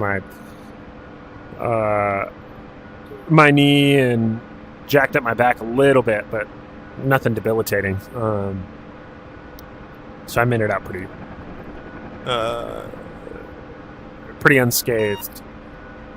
But so when we crashed, like I said, we rolled and then slid down. I think it was probably 250, 300 feet in distance from the point of impact to where the final aircraft finally came to settle. So it took me a second to kind of realize what had happened. I still had my NVGs on. My NVG stayed on my helmet, and we were resting on the right side of the aircraft. So I'm on the left side, so I'm facing the sky right now. Right, aircraft's completely still. It's dead quiet. Can't see anything, or can't hear anything. So I'm standing on the transmission wall. I stand up and I look down. So I'm looking at the hill that we crashed on, and I can see down the hill, and all I see is, like, I don't know, I think there was like 3 or 4 dudes just sprinting towards my aircraft. Right, I have no idea who they are. I immediately, think worst case scenario that, Terry the Taliban is about to come overrun our aircraft, and I'm about to get schwacked here.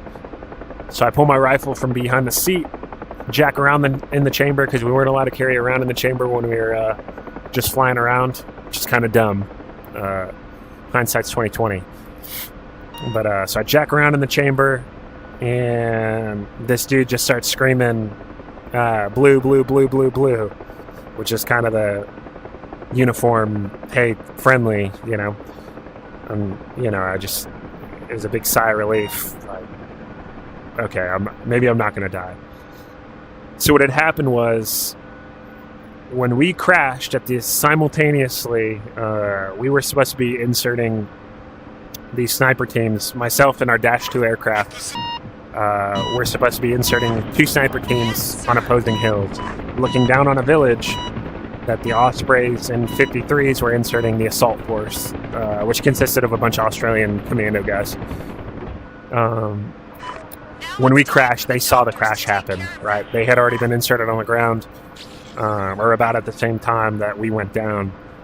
So they immediately ixnayed their objective, and it was all hands on deck, move to the crash site.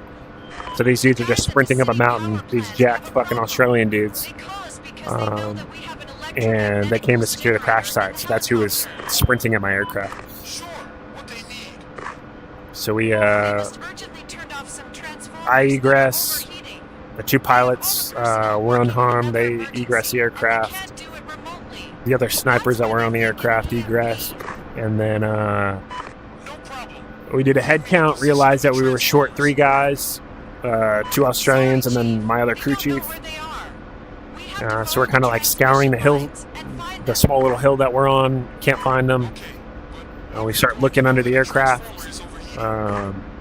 We can kind of see what kind of look like uniforms shoved up under the aircraft, which we'd later, after a little while, we figured out that it was 2 of the Australian guys had been ejected and crushed under the aircraft. Unfortunately, they didn't make it.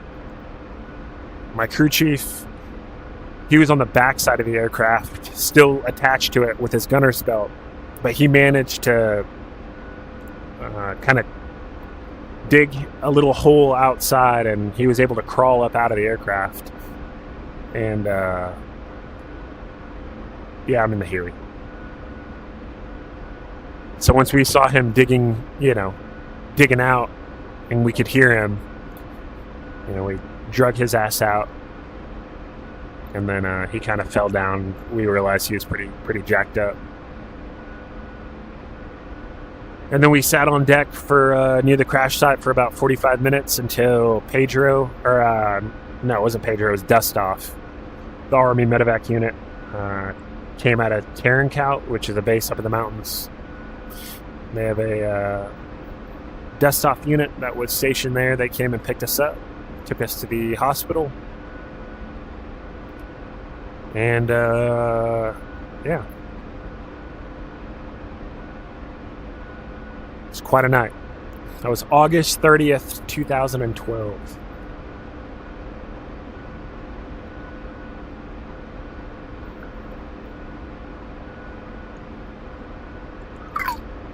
This is DCS World. Alright, so they, I think we found one of the faulty transformers. Because we are The electromagnetic pulse. We are going to land. we are trying to land Yes, sir. at these substations right here. Effective only up to 50 meters. So we must land near the transformer. Roger that, officer.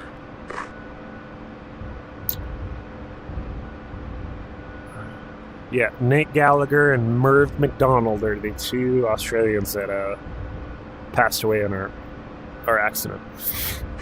In position. Loading generator. Nope. We didn't get shot at. I think once we kind of browned out and disappeared over the crest line of that hill.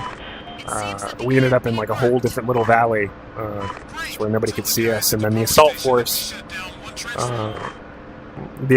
had pretty good containment on everything, so I'm assuming they probably schwacked those dudes. They said that the line is still unstable. There must be another transformer overheating. We must turn it off, or it could trigger a chain reaction and a massive blackout. Okay, let's find the other one.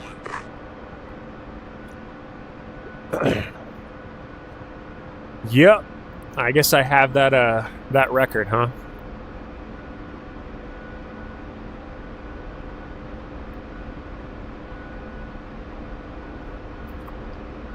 Yeah, we were one of the. We were one of the first few squadrons to deploy with the UH-1 Yankee. It was.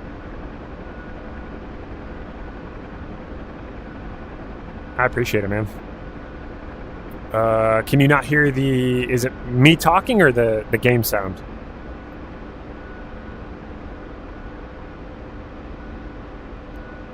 Check, check, check. It's showing that you got game sound. It may just be a stream issue.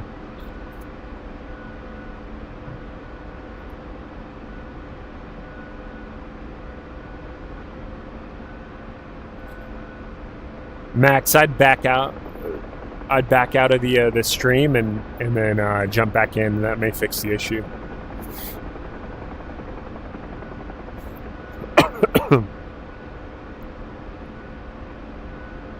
Yeah, I think we were probably the only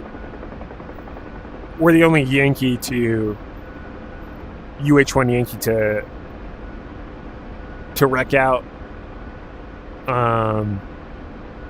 just based on the fact that we the Marine Corps hadn't deployed the Yankee very, very often up until that point or after.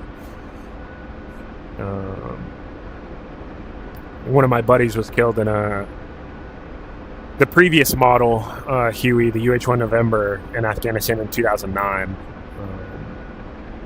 And there were a few UH-1 November mishaps in both Iraq and Afghanistan back then, but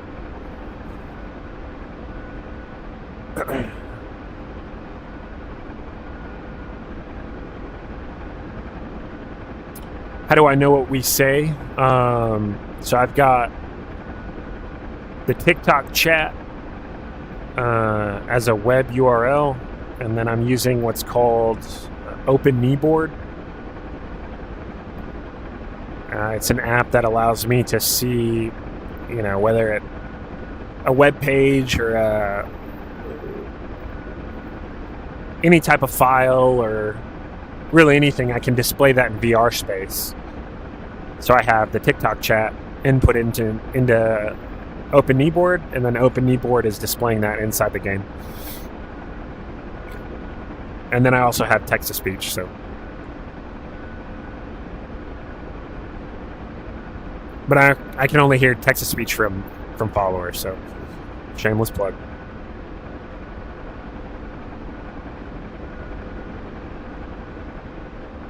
Colton Smith, thank you for the follow, man. I appreciate you.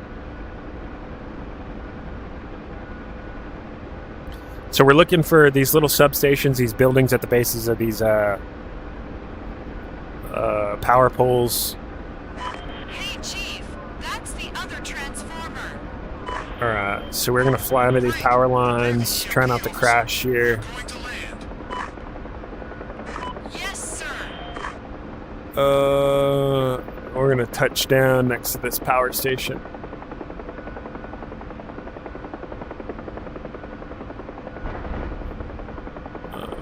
Oh, we hit the power lines. Hell yeah, Big Daddy. All right, Dom, I appreciate it, man. We'll catch you on the next one. Somebody said something about 50 cal minigun. We were getting ballsy flying out of those power lines.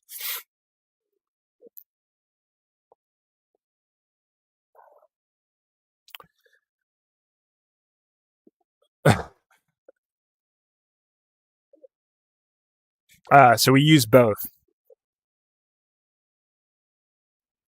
Oh, we're still gonna fly under the wires. We do what the hell we want.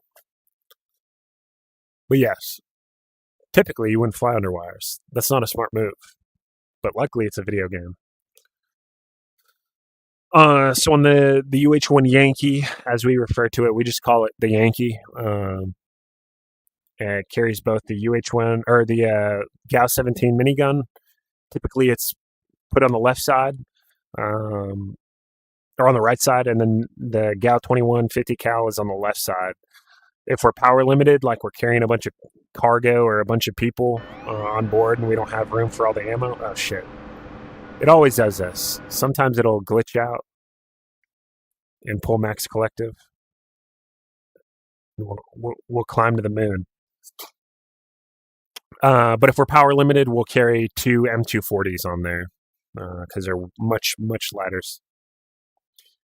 Did I fly a 53 or did I fly in a 53? No to the former, yes to the latter. I think I've flown in probably every Marine Corps rotary wing aircraft. I've flown in the CH-46, I've flown in the UH-1 November, UH-1 Yankee, MV-22 Osprey, CH-53 Kilo, the new Super Stallion, the CH-53, I think it was the Mike model 53 prior to that. If it's not Sikorsky built, it's junk to me. Well, you're I'm gonna have to disagree with you there, my friend. Good day, Sheriff.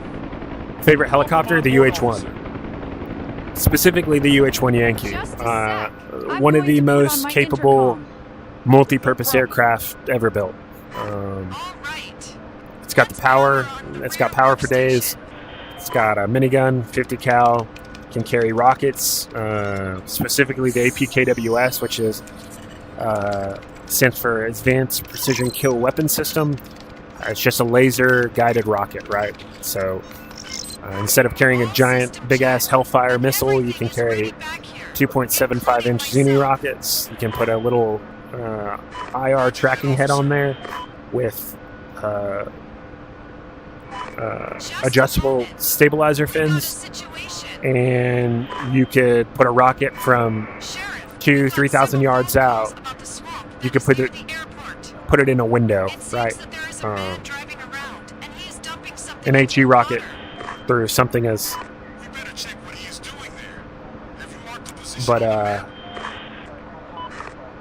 not only does it shoot guns and provide close air support or deep air support, whatever you want, it also is a hell of an assault support platform, right? You can carry people, you can sling load stuff, you can fast rope guys, you can spy rig guys, which is the big cable that hangs down and people are clipped in. You can rappel guys. You can do rooftop landings. You can do whatever the hell you can imagine in a helicopter. The Huey can do it. It's 100% better than the 60, for sure. For sure.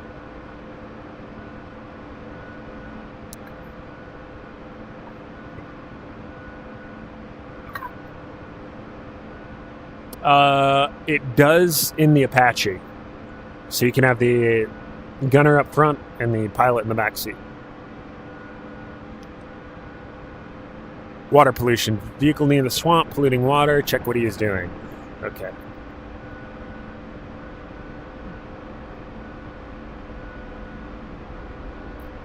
So I'm rocking a RTX. We're approaching to the swamp.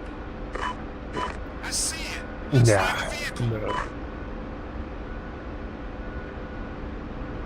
Yeah, I've got probably I think when I got out, I had about 1,100 hours crewing Hueys, about 500 red hours or combat flat hours total, and then I have about 200 hours in 60s. for my guard time.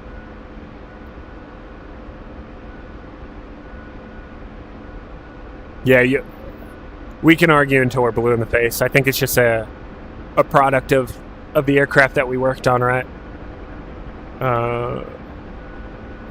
You're going to argue the Black Hawk. A Russian dude's going to argue that the Hind is the best aircraft known to man. I'm going to argue that the Huey is the best.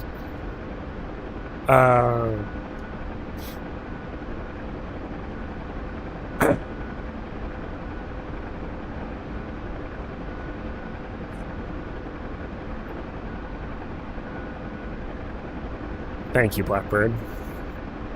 Somebody said orange. Orange, 100%.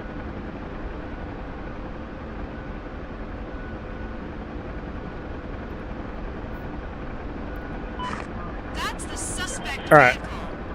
Contact the target, 3 o'clock.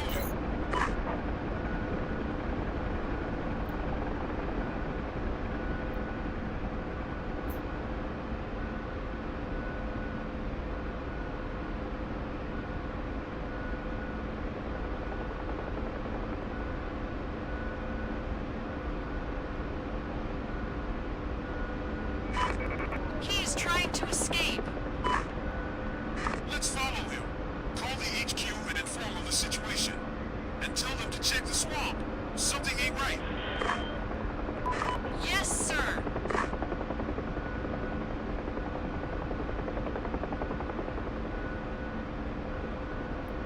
All right, we're just going to follow this truck around.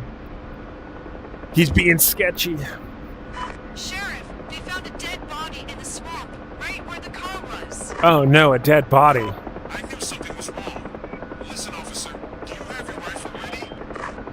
The magic No, school sir. bus? I only have my 9mm. Nah, Chinook's pretty badass, man. Do you think you can hit the tires with that Power gun? for days, can carry a fucking I carry the can world on its try, back. But you must get very close to the vehicle. Okay, let's try to stop that car. Got nothing but mad respect. Opening door. Why is he going so slow? I'm ready. Be careful, officer. We don't want to shoot the guy. Oh, she's gonna try to shoot the rear tire out of this thing. Okay, all right.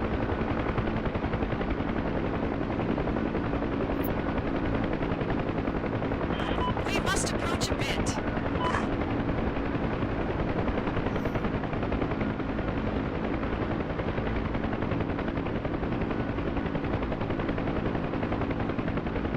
How close do you want to hover to this fucking thing?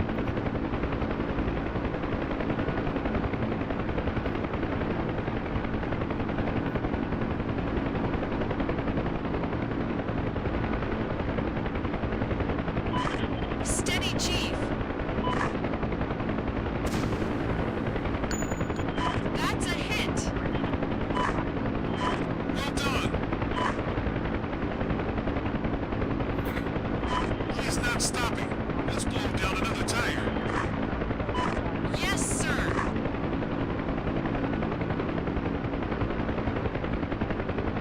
I don't. I need to get it. I've almost got it. Come on, lady, shoot this damn tire out. There you go. Another hit. Good shot, officer. The car is stopping. Listen up. I'm going to land in front and we are going to arrest the suspect. Be prepared. He could have a gun. Yes, sir. Look out. The guy is doing something inside the vehicle. I can't see him. Can you This is be real honest Black a Hawk second? Down vehicle interdiction stuff here. Oh, holy shit balls. Oh my God! The car has exploded. He blown himself up.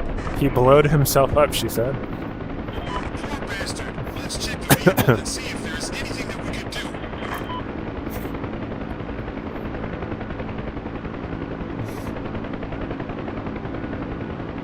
Alright.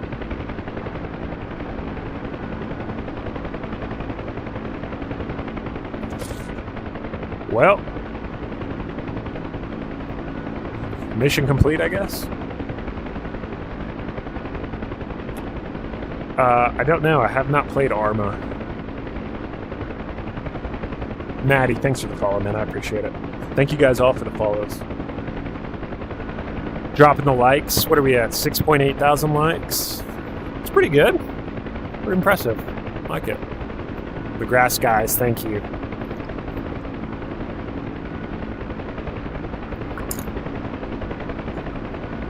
Don't drink and fly, ladies and gentlemen. Irresponsible. What are we doing here? Are we still supposed to be fucking landing next to this thing? I was landing near it when it exploded. Do a flip. That's a one-way ticket to death.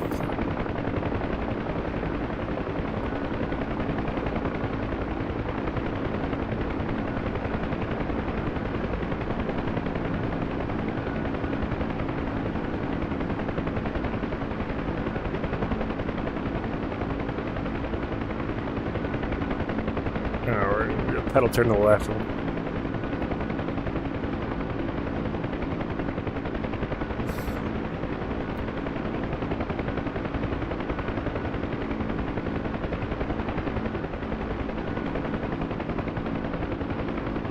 You do a flip. You can hover the chopper, the designer on fixed wing models, so flight characteristics are off. I got you. You have someone shooting a mounted weapon from the aircraft. How much do you feel as a pilot? Nothing.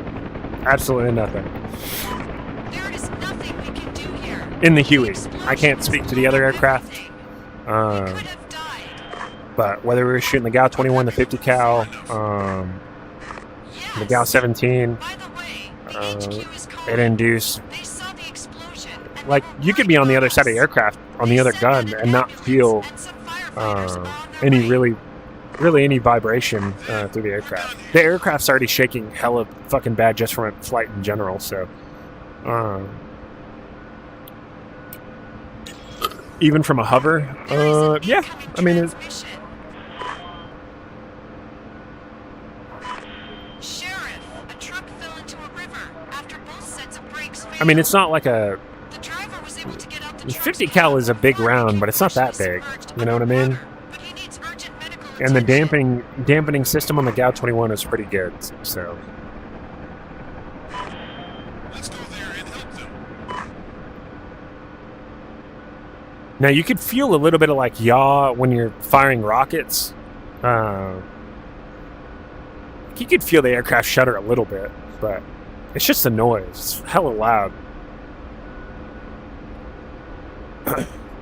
Where am I going? Truck fell into a river southwest of the base. Okay. Which is this way. I have not. Not in Arma Reforger. I used to play Arma 3 quite a bit back in the day.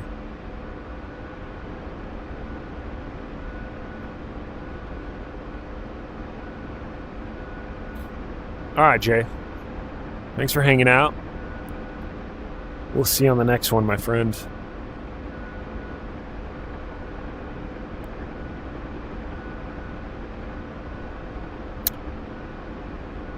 Can you co-pilot gun the Apache? Yes, you can.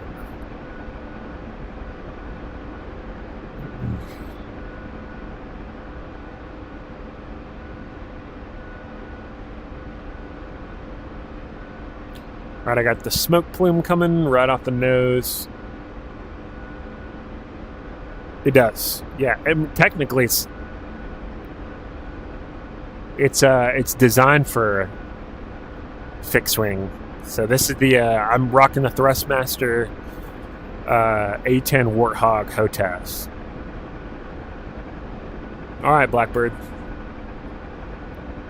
Catch you on the next live, hopefully. Have a good night or morning, wherever you're at in the world.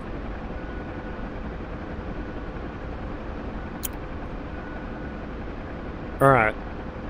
Truck fell into the river. It's submerged underwater. Driver needs surgery. We've got to take him to the hospital. Contact the zone. Come through 11 o'clock, 10 o'clock, 9 o'clock. Just going to kind of do a left teardrop approach.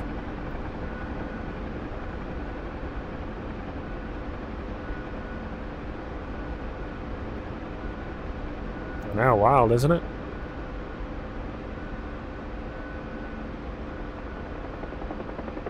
Tristan, thank you for the follow.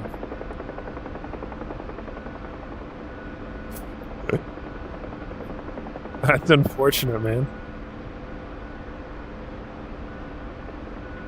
Alright, we're gonna go wash out the our force trim setting. That way we have full range of motion in the controls.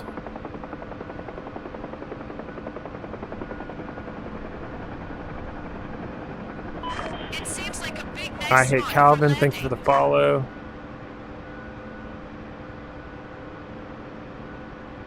Truck's barely submerged in the water. Passenger compartment's not even underwater.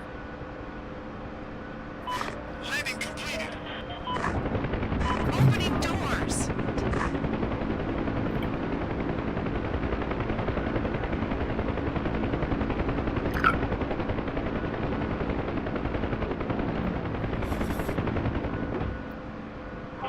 We're ready, Chief. Let's go to the Oh hospital. no.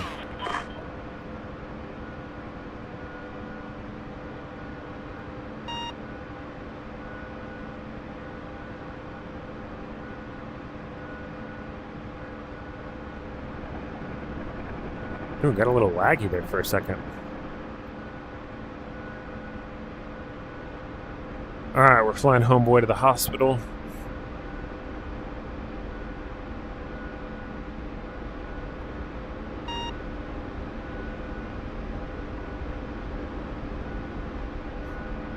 Oh. DCS World is the name of the game. We are flying the UH-1 Hotel Huey on the Syria map. And somebody said something about Yoko being nose down. No. R.I.P. R.I.P.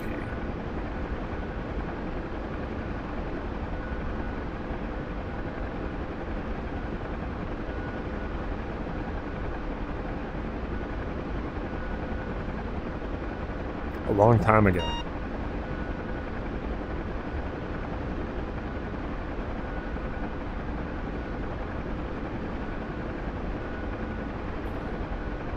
Yeah, but you're the pilot in command. You have ultimate authority over whether you launch or not, right? Who's going to jump in the cockpit if you say no? Nobody's holding a gun to your head. I get wanting to make money. I get reputation and Understood.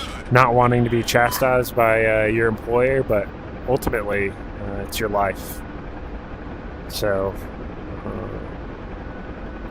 you know, they spend a good bit of time in flight school explaining all of the different I forget what they're called.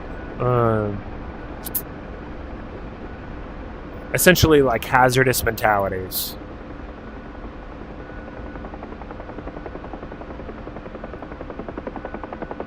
Rotary.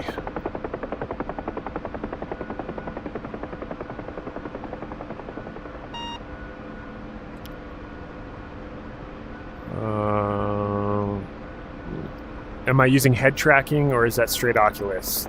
This is straight Oculus.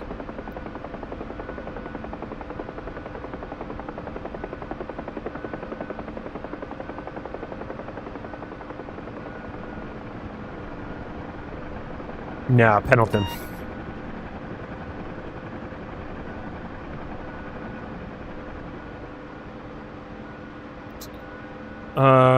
What game is this? And probably, what are your PC specs? Ready, officer. Opening doors.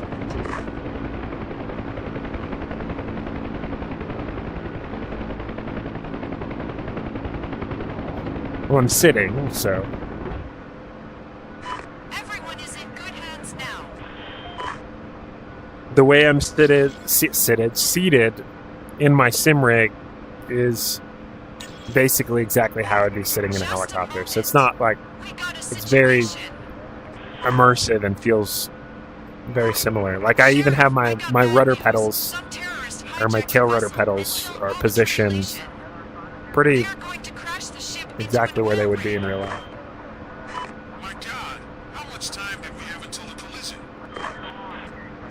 I'm not sure, but around 10 minutes top, maybe less. They are trying to evacuate the rig. In 10 minutes? I don't know if they have enough time. Listen, officer, mark the position. Yeah, so this is the I want to go there and see what's going on. And put me through with the rig manager. Quick! this is Yes, DCS. sir. So this modded mission, like I said, campaign, just runs through a cycle of, and they're randomized, of little mini missions, right? Whether it's following the power line or going to chase some dude that murdered somebody and dumped him in the lake, or doing medical medevac flights. Hi, Jeff. How is going the evacuation? So it eventually recycles all of these missions. I have 100 men, and I can't get them out of here in 10 minutes. It's impossible. Can't you get an assault team or something to sink that ship? Recommend a hydraulic setup. Short notice. Yeah, I mean, I'm not like super serious into the For you, Sheriff. flight I have some equipment explosive stuff of charges, it and for the I flight used sim. one of those over that ship. Their history. They But have when it time comes to they can racing explode sim in stuff, 3, I'm gonna 5 seconds. try to get a It may sound crazy, but I will consider that as an option. the Moza M Booster brake pedal, Sounds risky, but I think it could work. So prepare those charges for a 3 because I second definitely delay need explosion. We're on our way.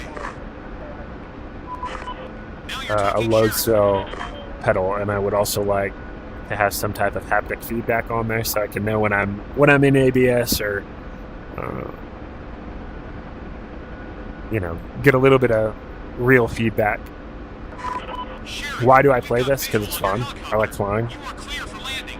Why do you not play it if you don't play it? Or why do you play it if you do play it? There's a man waiting on the helideck with the charges. We set them up for a 3-second delay. Perfect. What about the terrorist ship? It's coming from the east. It's about 3 clicks. You can probably see it in a minute. I might. Alright, we're coming in too hot, so we're gonna wave off. How do I play this? So I have a set of flight controls that I'm using. That's fun. I mean, do you enjoy flying the SC-27? And if you do, then fuck it, man. Who cares?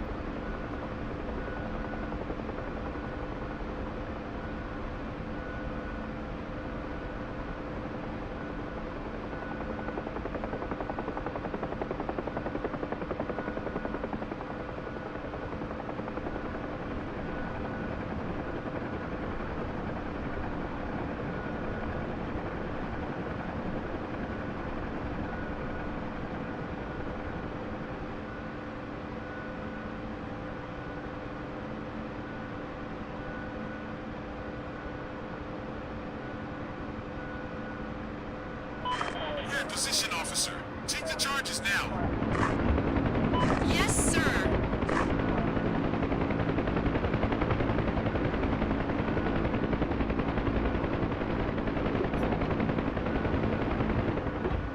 I've got the charges. What's the plan? We are going to approach the ship and hover over it. When you are ready, activate the charge and launch it over the deck. But be careful. You only have 3 seconds left before it explodes. Roger that. All the ice, like, decided to...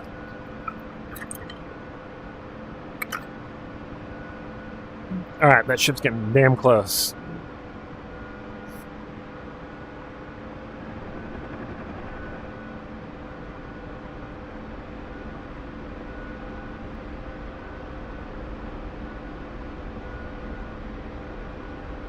Good luck and Godspeed, guys. Thanks. We're gonna need it. I've got visual on the ship. Roger that, officer. Approaching ship, officer. Open door. Yes, sir. I'm going to hover over the ship. Be prepared to to launch the charges. Watch out for terrorists. Don't want any surprises. Roger that.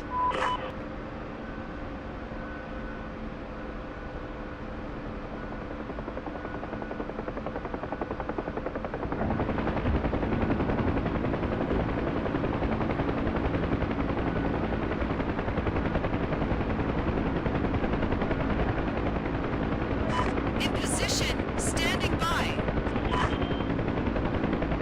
Let me slide forward a little bit. There we go. Ready to shoot. Launching charge. Target hit. Good shot. I'm going to prepare another charge.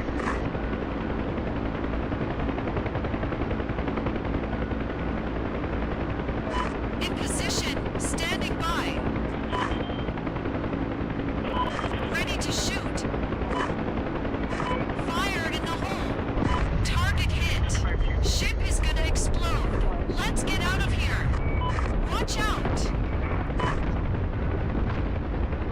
We don't want the ship blowing up to blow us out of the sky.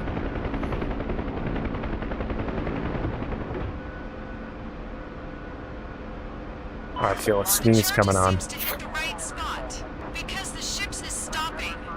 The ship's is stopping. All right, officer. You did a good job. I still have one explosive back here. If you're in here and you're trying to get that full screen action, Helicopter officer. we are live on YouTube and Twitch. Tell him that we are going back to the helideck to Links for return the both explosive. Yes, sir. are in my bio. And if you have YouTube or Twitch, just go over there and give it a follow, even if you want to come back to TikTok. I would duly appreciate it. Rig. We are clear for landing. They know that we are returning one explosive. Perfect.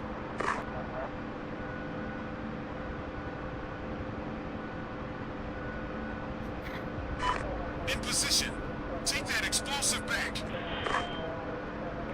Right now.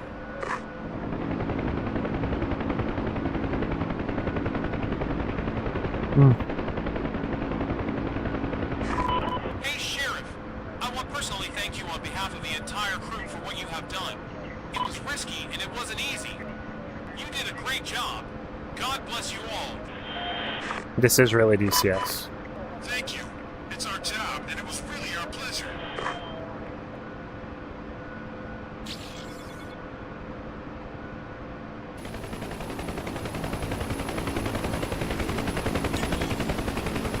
Something happened. I'm gonna go use the restroom. I'll be right back. Chief, a fire broke out in a 4-story building. An elderly couple are in a critical condition, and there are several people who need to be taken to the hospital urgently. No time to lose. Let's go.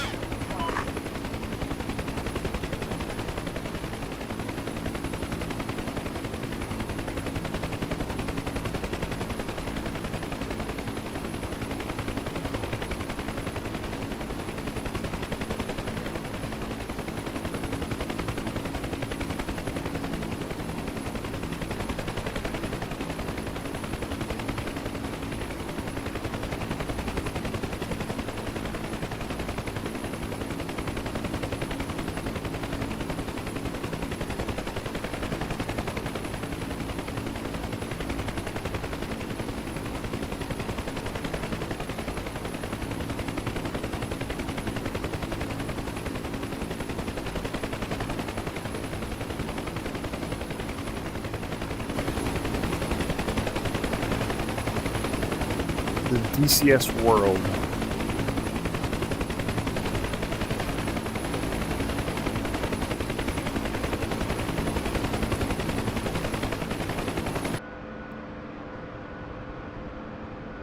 Alright, building on fire, 4-story building on fire, several people injured, taken to the hospital.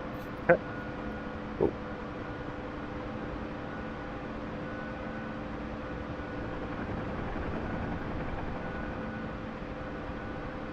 Directly north. I can already see the smoke.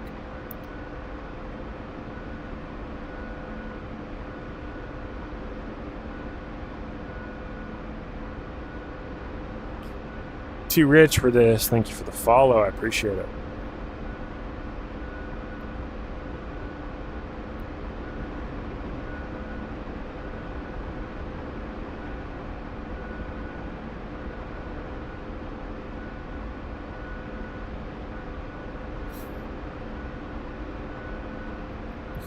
What kind of trash playlist is this?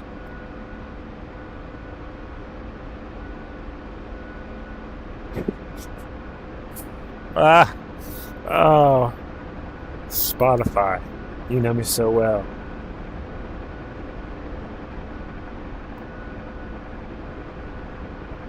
Too much. What else goes good with flying a Vietnam era helicopter? Maybe a little bit of Kevin Gates. How about that?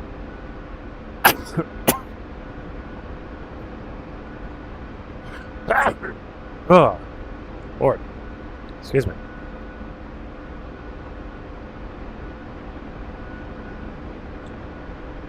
We're doing about 110 knots right now. Where are we at on fuel? 400 pounds.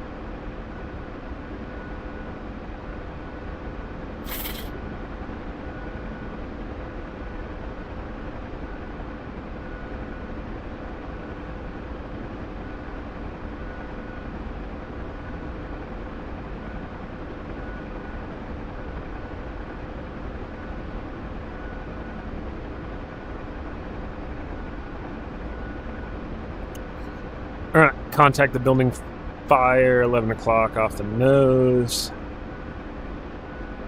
Go ahead and get a look at this landing zone before we decide on an approach pattern here. I can see the site. Alright, contact the landing zone, marked by 4 tires. We're going to do a right 270 into this. Everything looks clear from here. Power's coming out. Starting to slow down.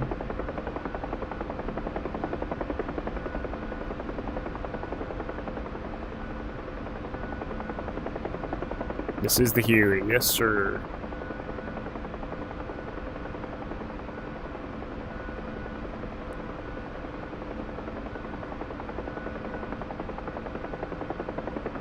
Alright, coming through 50 knots.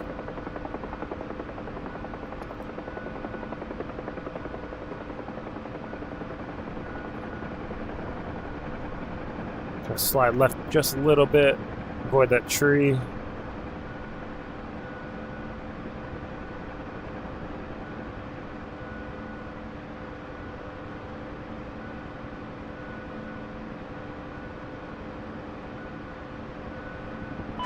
Landing completed.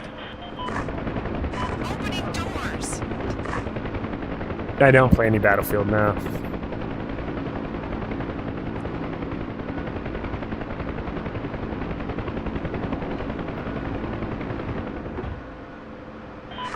Alright, packs are loaded, power's coming in, we're on a slope. So kind of... Oh.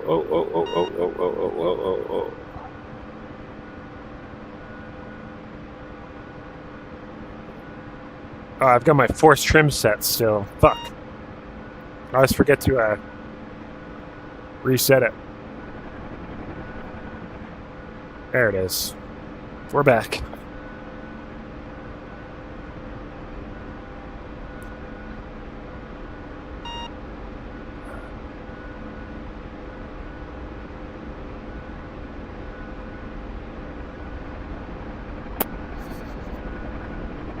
Alright, we're taking these folks to the hospital. Some burn victims. Boop, boop, boop. Pigeon Lips, thank you for the follow. Oh, it's definitely Huey.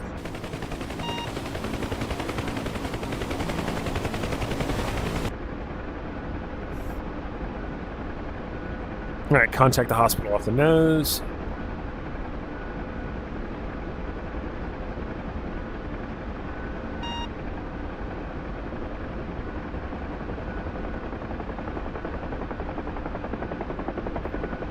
Alright, coming through 110 knots.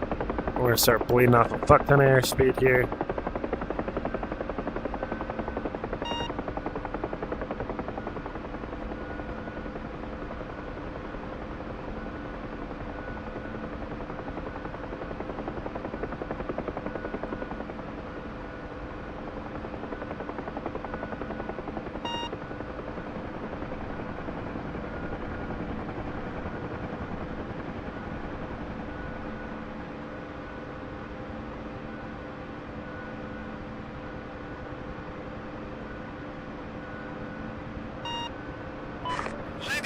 Yeah, I know, right?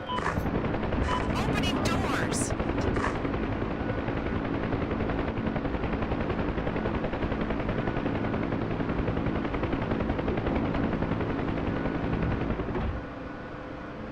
I hope they recover soon.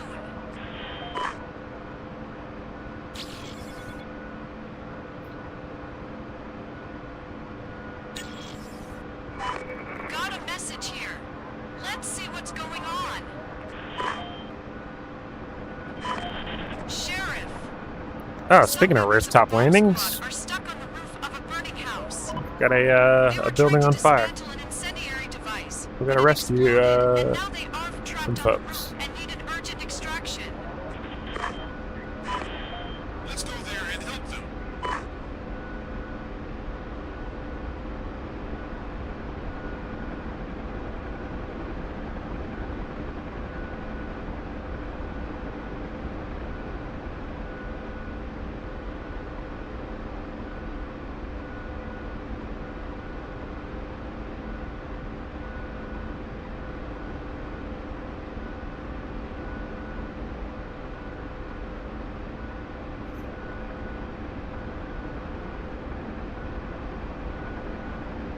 Alright, got the building on fire.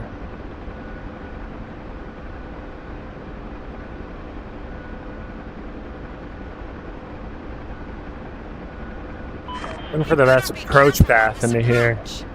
Looks like we're gonna go ahead and swing left. And then swing right. Swing low. Sweet chariot. Kevin, thank you for the follow, my man.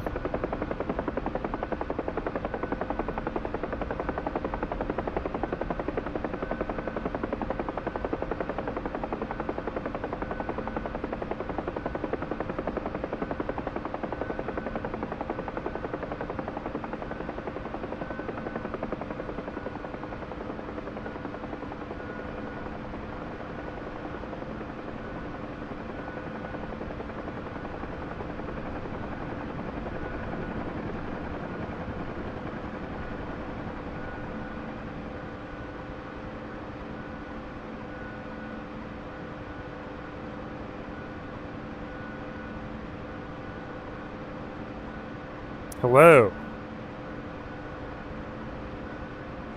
In position. Come on, officer. Come on, friends. Let's go. How much clearance we got on this thing? Quite a bit. This is called I Love My Job. It's a modded map that you can download. One more to go. Yeah. Yeah, we could probably do that. We're ready to go.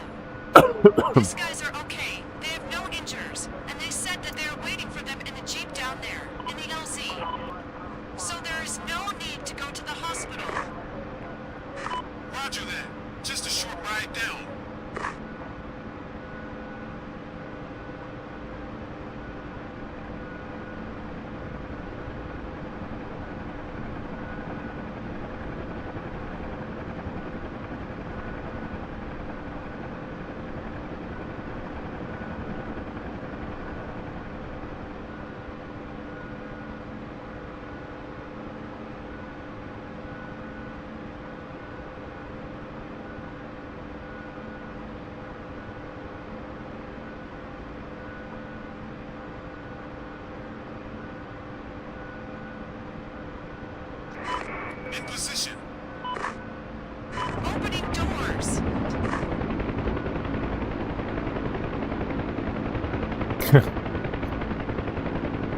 Kira, thank you for the follow.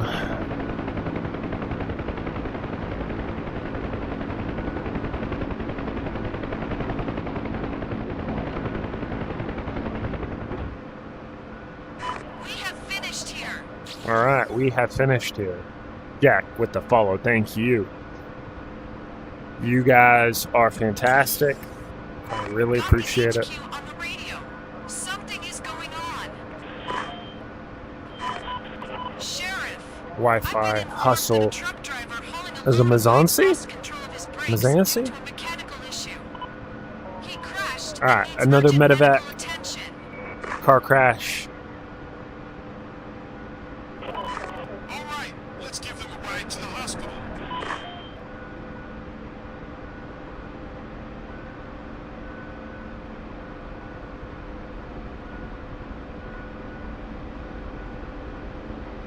We should probably get some gas here soon. Northwest of the base. Let me check the map real quick.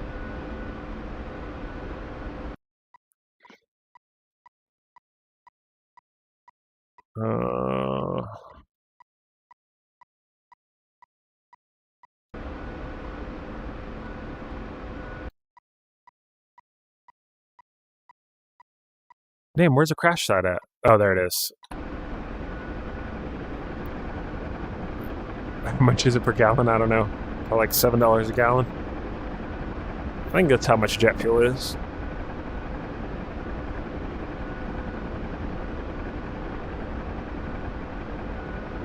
I'm looking for a smoke plume from a car crash.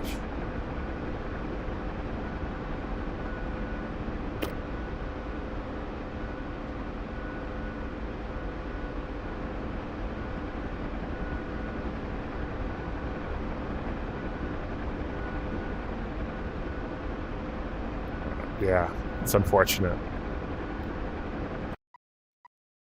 Oh, damn, we are very much in the wrong direction. There it is, I see it. You can see the smoke way off in the distance there.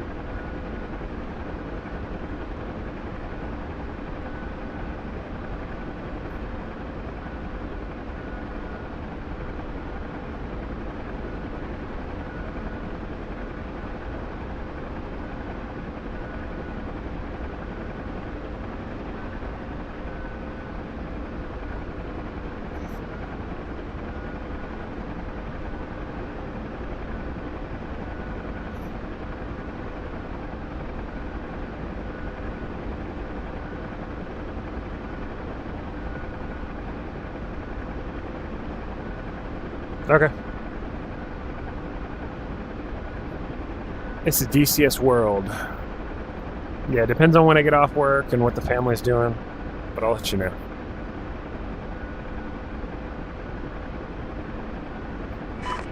We're almost there. Roger that, officer. Everything looks clear from here.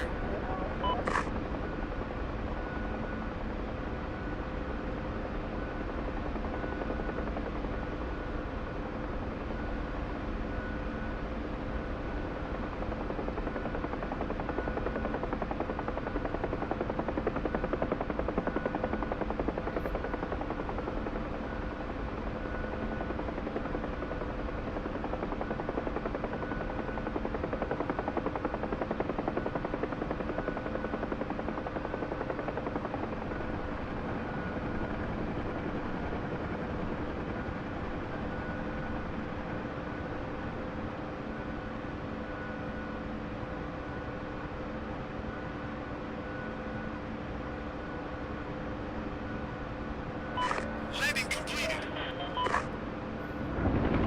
Opening doors.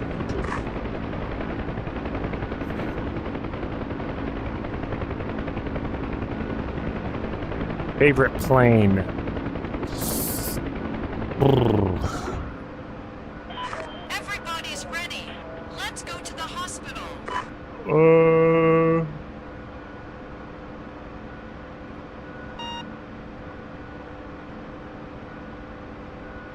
Probably the F4.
Let's go, officer.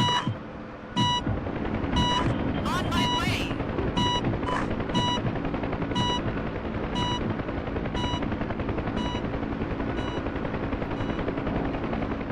Wish VR didn't have that shake when recording. Yeah, I mean, I get that, but it also adds, like, for me, when I see that, like, quick movement, it's like, it makes me remember that, oh, that person's in VR. Otherwise, it, like, sometimes I'll see, DCS stuff, and you can, you see them panning around the cockpit with their view, and I'm like, oh, is that track IR? Is that them just panning? I'm not working tomorrow.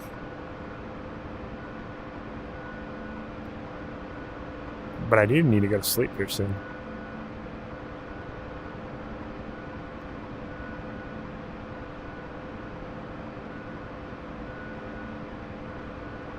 Alright, well, no incoming transmission. I guess we finished. About 1:15, 1:30.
Request refueling.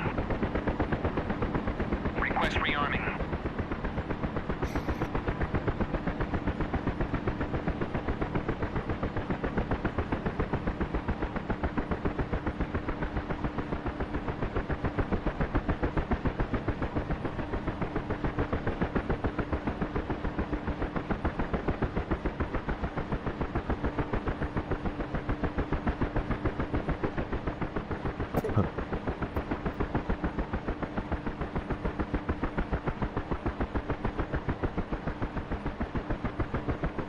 Request refueling.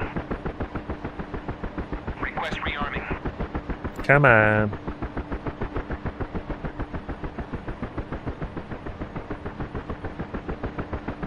Ah, it doesn't matter to me, man. I'm just gonna need to get used to flying in VTOL VR again.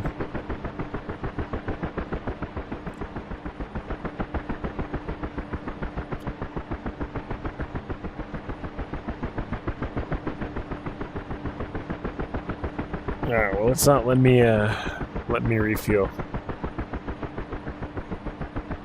I think that's a good spot to call it anyways. I'm pretty tired, so... Oh, terrible landing. Do I fly with my Quest controllers or a Joy-Con stick? No, I've got a center cyclic and a throttle on the left-hand side.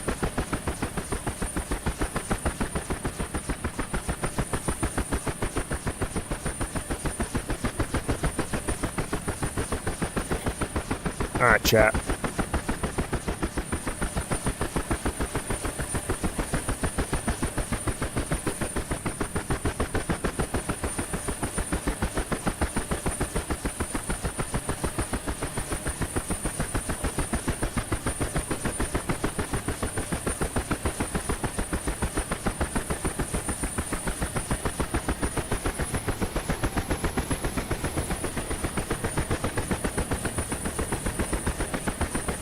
Okay.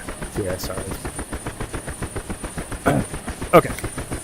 Alright. Hope you guys have a good night. I'll catch you all. I'll probably be streaming tomorrow night.